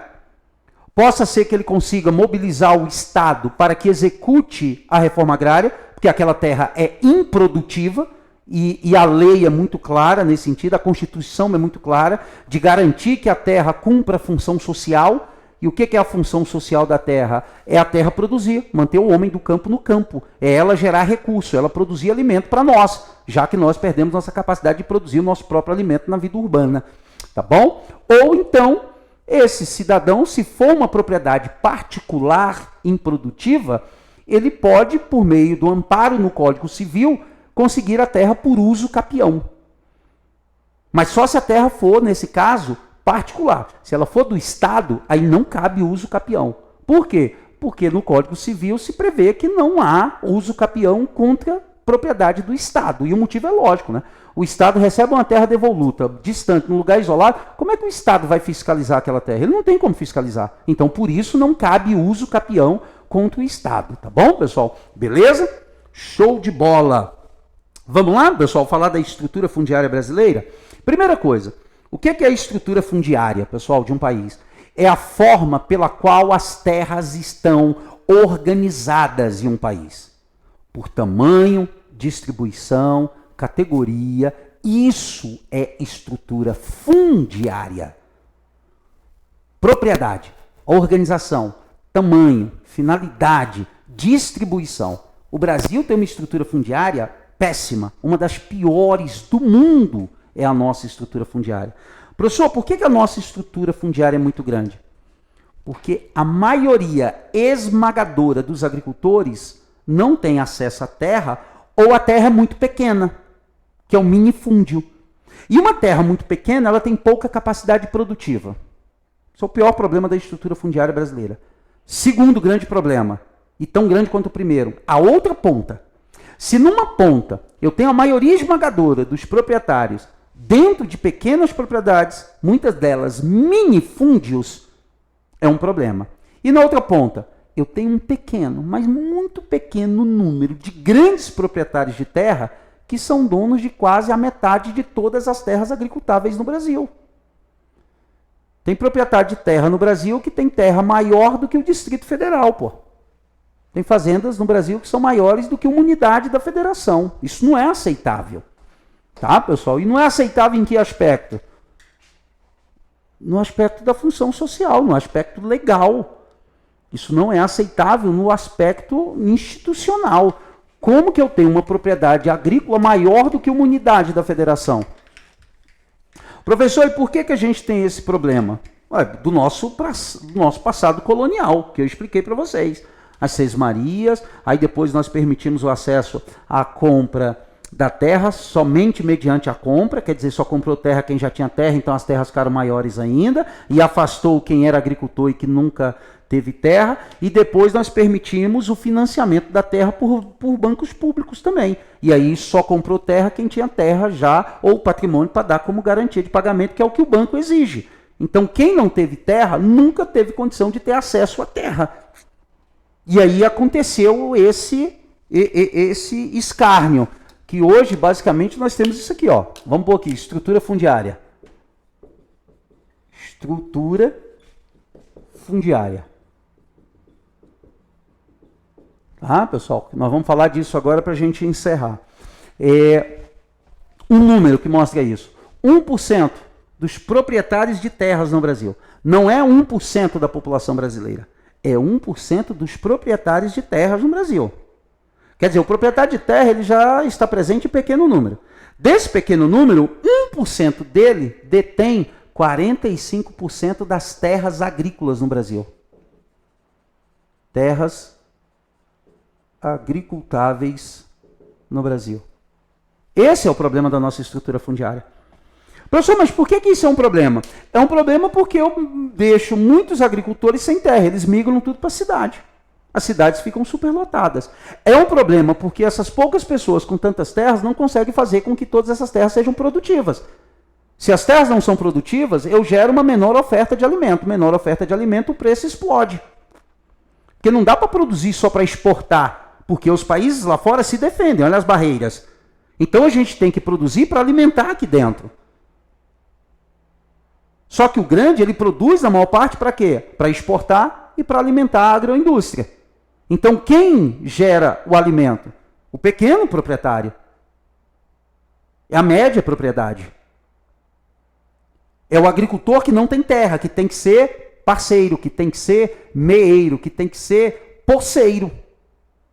E se esse grupo todo tivesse acesso a essa terra, que é improdutiva, porque está altamente concentrado, obviamente a nossa produção agrícola seria muito maior. É por isso que isso é um escárnio. Tá bom, pessoal? Beleza? Aí vamos lá, deixa eu mostrar aqui umas imagens para vocês. Gente, eu vou mandar isso aqui, tá, para vocês, porque tem uns gráficos, eu mando aqui hoje, acabando a aula eu já mando para vocês. Eu vou mandar 3 materiais para vocês. 2 aulas sobre agrária, tem imagens, ilustrações, gráficos para complementar, tá, pessoal? E o exercício de agrária, tá? Uma lista de exercício de agrária para vocês verem como que a prova de vocês cobra. Vamos ver aqui umas imagens, pessoal? Deixa eu mostrar aqui para vocês. Opa! Aí. Pessoal, olha isso. Olha do que eu estou falando de estrutura fundiária. Primeira coisa, estrutura fundiária é isso, pessoal.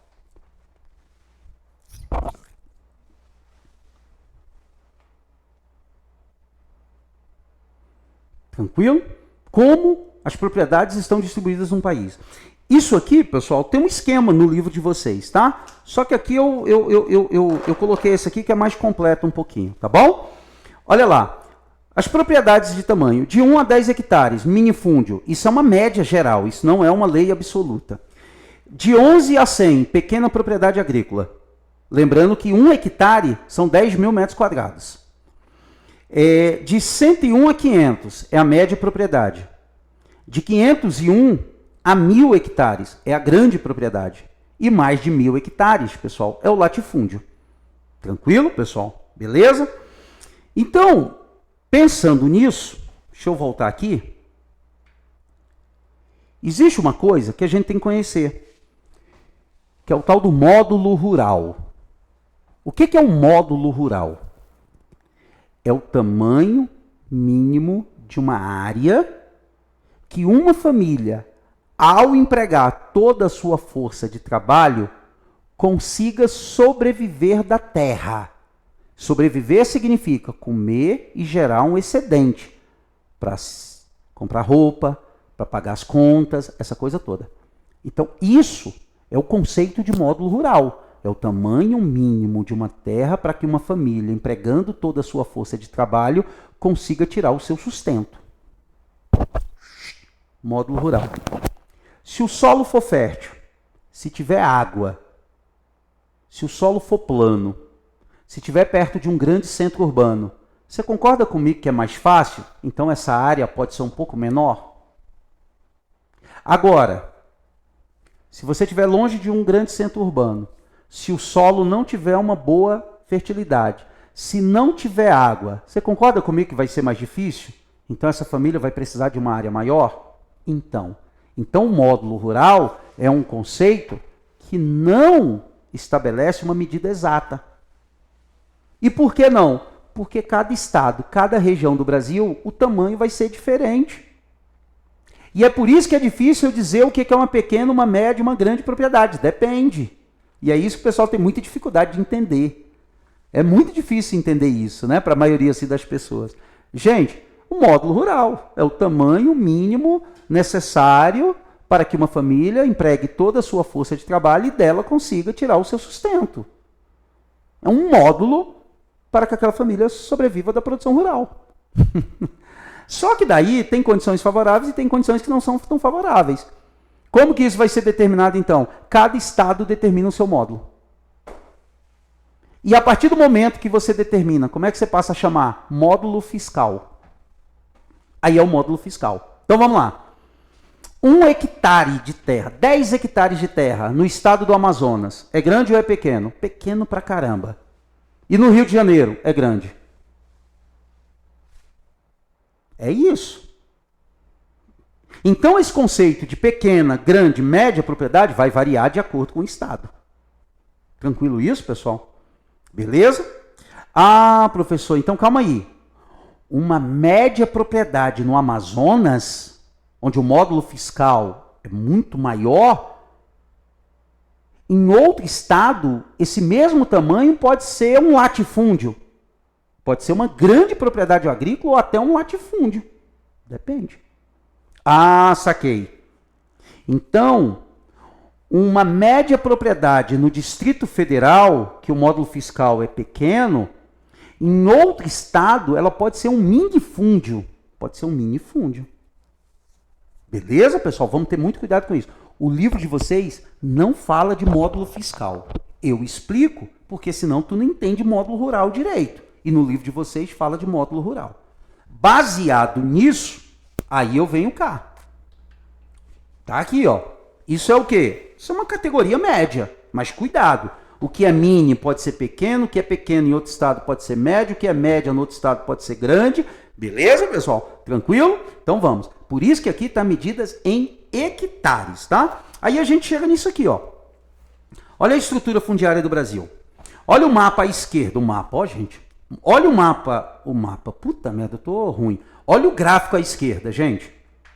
Número de estabelecimentos rurais, a quantidade de propriedades. Gente, 53% tem menos de 10 hectares. Ou seja, a maioria esmagadora dos produtores agrícolas no Brasil são donos de pequenas propriedades. Só que olha a área no gráfico ao lado que as pequenas propriedades ocupam. 3%. Ou seja, não, então calma aí. Eu tenho muitas propriedades, mas com pequenas extensões de terra. E isso dificulta a capacidade produtiva. Por quê? Porque o minifúndio, pessoal, é a propriedade menor do que o módulo fiscal. O que é que diz o módulo fiscal, então? Que seria a área necessária para que uma família tirasse o seu sustento. Se ela é menor do que o módulo fiscal, quer dizer que uma família não consegue tirar o seu sustento. Se uma família não consegue tirar o seu sustento da terra, o que é que ela tem que fazer? Abandonar a terra, vender e ir embora para a cidade. Nem que seja para morar e incrementar o processo de favelização e tentar a vida, pô. Esse é o problema da estrutura fundiária.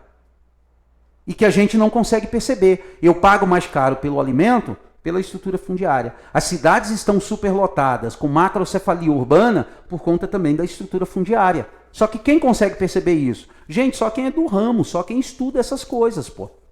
E vocês, obviamente, né? Agora vai na outra ponta da corda. Vamos lá, volta no gráfico à esquerda.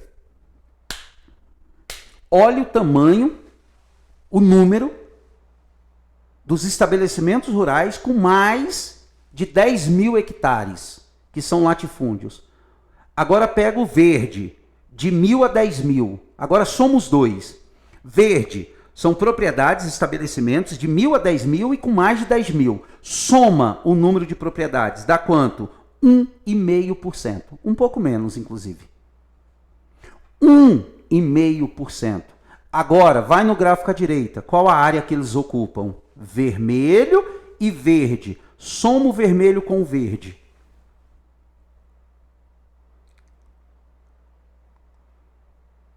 Percebeu? Que vai próximo de 45%? Ou seja, o que eu estou falando? 1,4% das propriedades grandes no Brasil ocupam 44, quase, né, 44% das terras agricultáveis. Enquanto que na outra ponta eu tenho 53% das propriedades, mais da metade, ocupando apenas 3% das áreas agricultáveis. Isso é a estrutura fundiária brasileira e por isso que ela é considerada uma das piores do mundo. Estados Unidos não permitiu que isso acontecesse. Eles distribuíram a terra por igual durante o processo de ocupação. Quem cultivava a terra tinha acesso à terra. Não importava quem era. Se a família tinha 1, 2, 3, 10, 15 membros, não importava. Quem cultivava a terra, depois de 5 anos, ganhava 1 acre de terra. 100 acres de terra. Só isso. Por isso que eles não têm problema de estrutura fundiária. Por isso que quem é agricultor lá continua sendo agricultor e as gerações continuam como sendo agricultores. Porque é possível sobreviver e muito bem com o cultivo da terra. Já no Brasil, isso só é possível para alguns, não é possível para o pequeno. Para o minifúndio, então, nem se fala. Qual é o grande barato dessa estrutura fundiária? O amarelo, que é a média. Olha o amarelo. De 10 a 100 hectares. 36% das propriedades. Olha o roxo. De 100 a 1.000 hectares, 9% das propriedades. Agora vai lá do outro lado. Olha o amarelo. Em termos de área do estabelecimento. As pequenas propriedades ocupam 18%. Você percebe que já é uma distribuição muito melhor? Agora, olha a grande propriedade, que é o roxo. Ela não é latifúndio. Dependendo do módulo fiscal, ela vai ser média propriedade em alguns estados, em outros ela vai ser uma grande propriedade. Olha lá, 9% dos estabelecimentos tem 35% das terras. Então o que tem de positivo nesse gráfico, pessoal, é o roxo e o amarelo. O azul é catastrófico, o verde e o vermelho, catastrófico. Tranquilo? A gente tem que visualizar um pouco essa questão. Aí a gente chega aqui, ó, pessoal, em outra tabela que eu coloquei para vocês, para mostrar um pouco disso, né? Ó, o tamanho da propriedade, até 10 hectares, porcentagem dos estabelecimentos, 50%, ocupa uma área de 2,5%. Tá? Uma outra fonte de informação, que é o INCRA, tá? Pessoal, mostrando para vocês. Então, vou mandar essa aula para vocês, para que vocês possam ver. Como é que está aí o aproveitamento do espaço agrícola brasileiro? Está aí nesse gráfico, ó. Pastagens cultivadas, 19%. Pastagens naturais, 30%. 49% das nossas terras são ocupadas por pastagens. Pecuária extensiva. Lembra que eu falei da pressão sobre a Amazônia? Está aqui um dos motivos. Não precisava. Já poderia usar áreas abertas. Florestas e bosques, 21%. Tá, pessoal? Silvicultura, que aí está chamando de reflorestamento aproveitado. 1%. Terras não agricultáveis, 5%. Terras produtivas sem utilização. Isso aqui é um absurdo. 7%. Daqui a pouco você vai ver por que é um absurdo. Lavouras anuais, 12%. O que são lavouras anuais, professor? Amendoim, milho, soja, arroz. Você tem que plantar todo ano e arranca o pé. Tranquilo? Isso é uma lavoura anual. Lavoura permanente, 3%. O que é lavoura permanente? Você colhe o fruto. Café, colhe o fruto, o pé continua lá. Mamão, colhe o fruto, o pé continua. Depois de um tempo, troca, mas continua. Manga, colhe o fruto, o pé continua. Então, olha a porcentagem de lavouras permanentes, 3%. Agora, olha para terras produtivas sem utilização, 7%. Onde é que estão essas terras? Nos latifúndios. Se a gente produz o tanto que a gente produz em 3% de lavouras permanentes, imagina o que a gente faria se eu pegasse pelo menos mais 4% e colocasse aí. Eu mais do que dobraria essa área. Entende, pessoal? É isso. Área de descanso, 2%. Isso é normal. Rotação de cultura, descanso do solo. Tá? Não quer dizer que é improdutiva. Aquela área só está temporariamente em descanso. Tá? Beleza? Deixa eu voltar aqui um pouquinho, gente. Então, estrutura fundiária é isso. Vamos no livro de vocês para a gente ver qual é o amparo que ele traz para a gente sobre isso. Produção agropecuária brasileira. Volta lá que vocês vão ter 2 momentos disso, pessoal. Ó. Voltem na página 628. Aliás, 667. Volta lá, para eu mostrar para vocês onde é que está no livro e de onde que eu tirei essas coisas. 667. Estatuto da Terra e Reforma Agrária. Aí está dizendo o que é a reforma agrária, tá, pessoal? Aí está dizendo o que é o módulo rural. Só que pelo que está o livro, só com o módulo rural, você não vai entender muito bem. Você entende com o entendimento também de módulo fiscal. Em cada estado, o módulo fiscal é diferente por conta do conceito de módulo rural. Onde é que estão esses conceitos? Estatuto da Terra, 1964, tá, pessoal? Aí cita a lei. Às vezes eu troco o número dessa lei. Eu não lembro se ela é 5.405 ou se é 4.504, de 64. Mas é um negócio assim, mas também o número da lei não importa, tá, pessoal? Aí tem um quadrinho, ó, outras leituras. Estatuto da Terra, tá, pessoal? Aí vai falar de novo do módulo rural, da propriedade familiar, tudo coisas que nós já falamos aqui. Mas dê uma lida, é bom. Na página 668, pessoal, vai explicar o porquê que o módulo fiscal não é padronizado. Por que a gente precisa do módulo fiscal? Por que o módulo rural não é um tamanho padrão? Por que a gente precisa do módulo fiscal? Aí explica o porquê, que é aquilo que eu falei. Depende do tipo de cultura, depende se está próximo ou longe da cidade, depende da fertilidade do solo, depende da disponibilidade de água, tá? É isso que eu expliquei e está aqui para vocês. Na página 669, pessoal, ele fala da reforma agrária. O que é a reforma agrária? É uma política pública prevista pelo Estatuto da Terra de Castelo Branco, 64, para justamente fazer o quê? Reformular essa estrutura fundiária. Porque essa estrutura fundiária, ela é danosa para a economia do país, ela é danosa para a população do país. Você entendeu? E aí eu gero o agravamento de outros problemas, como a fome, o desemprego, a violência. E é por isso que existe a previsão de reforma agrária. Está aí na página 669. Tem coisa que eu gosto de deixar para vocês lerem, né? Porque como é um assunto espinhoso, e para vocês eu sei que muitas vezes vocês podem achar que não, é o professor que está... Não, tá aí. Aí tu lê aí, e tá na lei. Aí se tu quiser, tu olha na lei, para tu ver que está escrito, tá lá na Constituição, tá, pessoal? Está previsto no artigo 184 da Constituição Federal. Aí tá aí, mostrando o porquê, tudo direitinho, o que ela prevê, quais são as condições. Não cabe uso capião para propriedade do Estado, não cabe reforma agrária para terra produtiva, não cabe reforma agrária para pequena e média propriedade, só cabe para grande e para o latifúndio, mas só se for improdutivo. Quem tem grande propriedade e é produtiva está cumprindo a função social, não cabe reforma agrária. Cabe reforma agrária para quem comete crime pela terra, exploração infantil, cultivo de entorpecentes, tá, pessoal? Beleza? Aí tá tudinho, tudo certinho aí para vocês. Acabou. Aí a gente vai lá para a página 671. Produção agropecuária brasileira. Já trabalhamos. Expansão da fronteira agrícola. Já trabalhamos. 673. As medidas que limitam a expansão do agronegócio brasileiro. Trabalhamos, tá, pessoal? Pecuária trabalhamos e pronto, acabou o espaço agrário brasileiro. Deu certinho, pessoal, conforme o previsto. 11h52. Gente, momento final da aula. Dúvidas, questionamentos. E aí eu encerro mostrando para vocês algumas imagens sobre impactos ambientais, mas falando para vocês o seguinte, olha. Conceito de agricultura ficou muito claro. Conceito de agrícola ficou muito claro. Agronegócio, professor. E o que é o agronegócio? O agronegócio é todo um segmento formado pela cadeia produtiva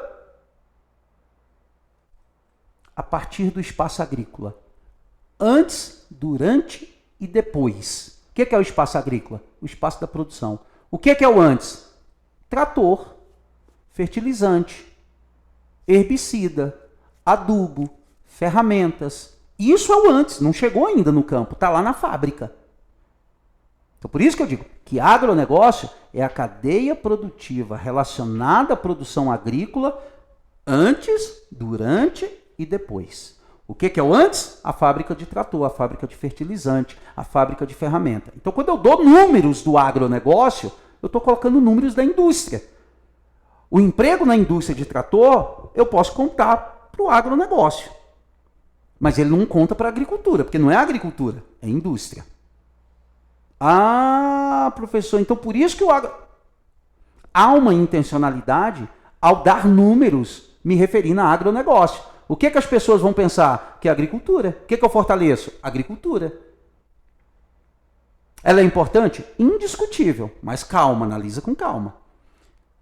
E o que é o antes? É isso. E o que é o durante? Aí o durante é a agricultura e pecuária.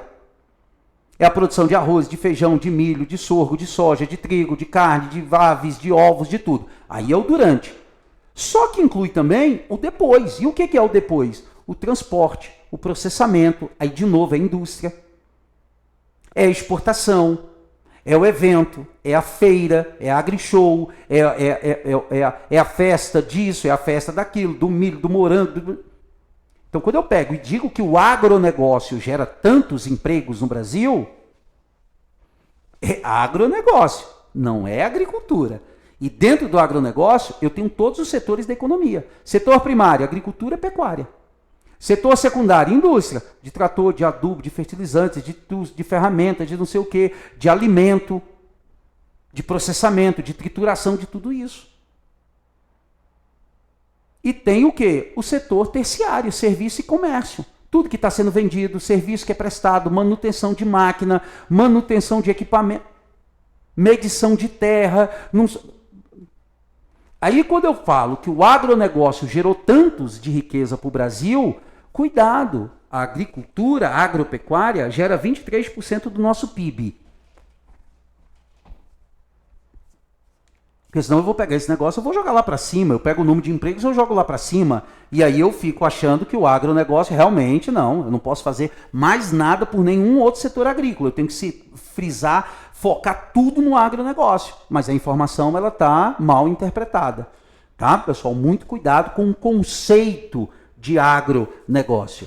Indiscutível a importância da temática, a prova de vocês cobra. Indiscutível a importância da temática para o Brasil, tá bom, pessoal? E aí, se tiver alguma pergunta, vocês vão mandando. Esses minutinhos finais, antes de me despedir de vocês, eu vou utilizar, pessoal, mostrando um pouco dos impactos, as imagens, né? Porque impacto ambiental é legal você ver a imagem. Essa é outra aula que eu vou mandar para vocês, ó. Tá bom, pessoal? Isso aqui tem tudo aquilo que eu trabalhei aqui com vocês. Agricultura intensiva, as áreas de produção, tá, pessoal? Tem um cerrado aqui, ó, como que a expansão agrícola colocou, tá? Tem um Mapitoba aqui, o Matopiba, né? Que é aquela região, tá tudo aqui, ó, gente. Tem um monte de coisa. Aí tá aqui, ó. Vamos lá, pessoal? Isso aqui que eu queria mostrar mesmo aqui para vocês, ó. Que é essa questão dos impactos. Alguns impactos. Desmatamento, pessoal. Tá aí desmatamento da região amazônica. Coloquei um mapa aqui para vocês, ó, daquilo que eu chamei de arco do desmatamento. Olha por onde caminha o desmatamento na Amazônia. Professor, e essas entradas aqui? É o rio, né, como vetor de transporte e tal, então naturalmente que o desmatamento aumenta. E essas aqui, professor, são as importantes rodovias que cruzam aqui o estado do Pará e que facilitam, obviamente, o transporte da madeira, né, tudo isso. Então, por isso que a gente tem essas entradas, tá, pessoal? Beleza? Cuidado com o crime ambiental, que aqui no caso é o correntão, né? Que é isso aqui, ó. Na Amazônia se utiliza muito, né? No Cerrado também. O cara pega uma corrente de âncora, corrente de navio, amarra em 2 tratores, como mostrado aí na foto, e só passa os tratores e vai derrubando a vegetação toda de uma vez. Isso é uma prática criminosa, tá, pessoal? A gente tem foto, tem vídeo na internet, mas isso é uma atividade ilegal, isso é crime ambiental. Se os órgãos ambientais competentes pegam, e na Amazônia eles só pegam com apoio do Exército ou da Polícia Federal, as máquinas são apreendidas, a corrente, tudo é destruído. Tá bom? Beleza? Então, atenção para isso. Dependendo da situação, tá, pessoal? As máquinas podem ir a leilão, né? Algumas outras coisas. Mas como há uma dificuldade logística para o transporte, muitas vezes se destrói no local de apreensão. Professor, agricultura 23%, não é do agronegócio então? Não, é do setor agrícola, não é do agronegócio, tá, JP? Porque o agronegócio envolve os números da indústria e do comércio e serviços, aí esses números seriam maiores. Pessoal, contaminação do solo, né, da água, citei para vocês até, né, aí o avião pulverizando, né, foi numa dessa que eu... que eu lerdei. Hoje o mais comum é utilizar tratores, tá, pessoal? Vejam a diferença. Por aqui a gente já consegue imaginar. Na própria foto você vê que boa parte ali vai ser carregado, né, pelo vento. Tá bom? E aumenta a contaminação. E hoje mais ainda a aplicação por drones, né, pessoal? Gente, compactação do solo. né? Eu já tinha explicado isso para vocês lá na parte física e eu falei para vocês que em agricultura a gente ia ver. O uso de máquinas, pisoteio do gado vai compactando o solo, né, pessoal? Solo compactado, a água não entra, o oxigênio não entra, ele perde fertilidade, né? Sem fertilidade, a cobertura vegetal também é perdida e você abre espaço para erosão, assoreamento, essa coisa toda, tá?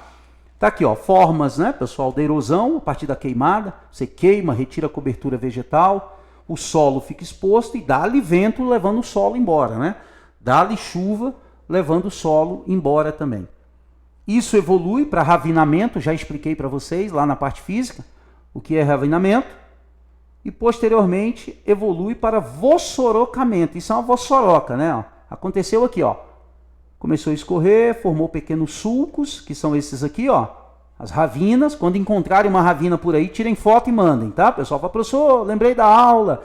Aqui, isso aqui que é uma ravina. Pronto, tá aí uma ravina. E aqui uma vossoroca. Só que a vossoroca ela já está com uma perda de solo muito grande, né, pessoal?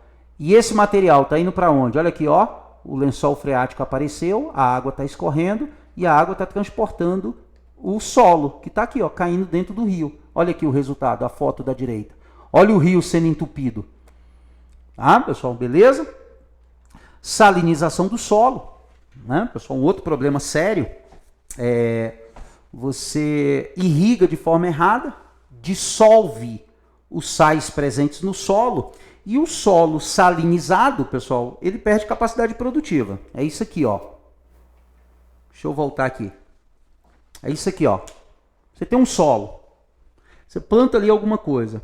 Você irriga, sem o devido cuidado técnico. E é por isso que para ter um sistema de irrigação você tem que ter um projeto aprovado por um engenheiro agrônomo e aprovado pelo órgão ambiental. Tá, pessoal? Porque isso aqui é perigosíssimo.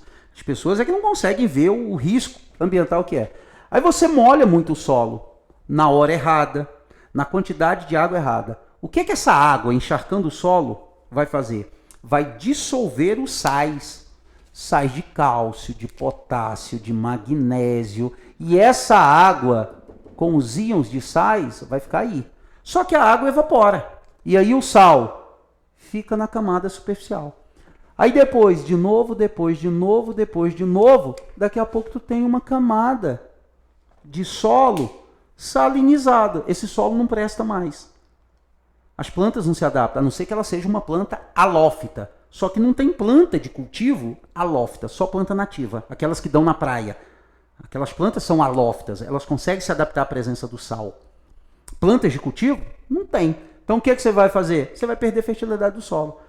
Qual é o passo seguinte disso? Abandona a terra. Qual o próximo passo? Erosão. Depois, assoreamento. Pronto. Tranquilo, pessoal? Então é isso. E, obviamente, pessoal, a gente encerra por aqui. Tá? Eu vou mandar esses materiais para vocês.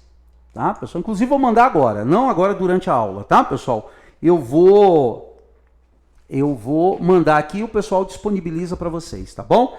Gente, encerramos, conforme o combinado, certinho. Vamos lá na nossa FOG, pessoal, ver o que a gente matou lá dela, para a gente ir matando junto com a nossa FOG, a nossa ansiedade também, pessoal. Bora, que eu também fico. Bora lá, deixa eu achar aqui a FOG aqui. Peguem a FOG aí, eu gosto de, ainda mais agora nesses finalmente, a gente tem que ir matando aí. Eita, Lelê, será que eu vou achar minha FOG aqui agora, rapaz? Essa altura aqui do campeonato? Vou, tá aqui, ó. Não, o que é isso, gente? Oxi. Vamos lá, pessoal. Eixo 2, o que estava faltando? Tópico 2, dinâmicas territoriais e economia agrícola no Brasil. Mata, fechou. Pessoal, a questão agrária e a expansão do agronegócio. Fechou. Mata aí, pessoal. O resto, ixi, já tinha morrido tudo. Então, gente, ó, eixo 2, todo fechado. Eixo 1, todo fechado. Eixo 3, meio ambiente e urbanização, questões e problemas. Fecha, já foi. Impactos da agropecuária e da indústria na dinâmica industrial. Na dinâmica ambiental, desculpa. Fecha, foi todo. Energia, meio ambiente, impactos. Fecha, foi tudo. Pessoal, eixo 3 está morto e sepultado. Eixo 4, espaço urbano brasileiro. Fecha, está morto. Eixo 5, região e regionalização. Tópico 1, está morto. Foi. Modernização econômica e desenvolvimento regional. Foi, está morto. 3, regionalização e planejamento territorial. Não está morto. Marque ele aí para a gente ter uma atenção para ele. Falta falar de regionalização. Tópico 4 aí, ó. Reestruturação produtiva. Rede e as novas propostas de regionalização. Também não está morto. Eixo 5, faltando esses 2 tópicos, tá bom, pessoal? Eixo 6, dinâmica populacional brasileira. Terça-feira, a gente mata o eixo 6. Tranquilo, pessoal? Marcaram aí tudo certinho, gente? Dá aqui o retorno aqui para mim. Quero ver quem é que tá marcando aí na FOG aí, ó. Marca aqui para mim aqui, pessoal. Tranquilizou mais, pessoal, agora? Todo mundo tranquilo? Gente, vou mandar 2 aulas. Essas aulas é para vocês darem uma olhada, tal, e vou mandar já as questões de agrária. Tá, pessoal? Já comecem a fazer as questões de agrária. Para se tiver alguma duvidazinha, tal, anota que a gente já, no primeiro momento, pessoal, a gente pega e já tira essas dúvidas aí, tá bom? Pessoal, 4 aulas seguidas, para mim tranquilo, daria mais 2, daria mais 4 aulas aqui, sossegado. O professor Rafael tem uma resistência aqui do cão, tá, pessoal? Mas o que que acontece? Sabadão, vamos lá, fechar o combinado, semana que vem, terça-feira, se eu achar necessário alguma coisa, tá, pessoal? Eu sinalizo aqui pro pessoal, a gente marca uma outra aulinha extra à noite, mas agora é só para resolver exercício, se for, tá, pessoal? Explicar, conteúdo e explicação, terça-feira a gente mata, tá bom? Aí a aula de semana que vem, só para a gente resolver as provas. Fazer um pedido aqui para vocês, gente. Quem tiver as últimas provas, eu lembro que ano passado alguém me mandou, mas eu não achei. Quem tiver as provas aí de 20 até 24, pessoal, pode ser PDF, pode ser qualquer documento aí, manda para mim no meu WhatsApp, tá bom, pessoal? Porque daí na última semana lá a gente vai resolver as provas atuais. Fechou? Gente, bora? Sabadão então, vamos curtir nosso sábado? Grande abraço em todos vocês, valeu todo mundo aqui que está presente, que participou aí da aula, que tirou dúvida, tá? Maravilha, gente, valeu, bom sábado aí para todo mundo.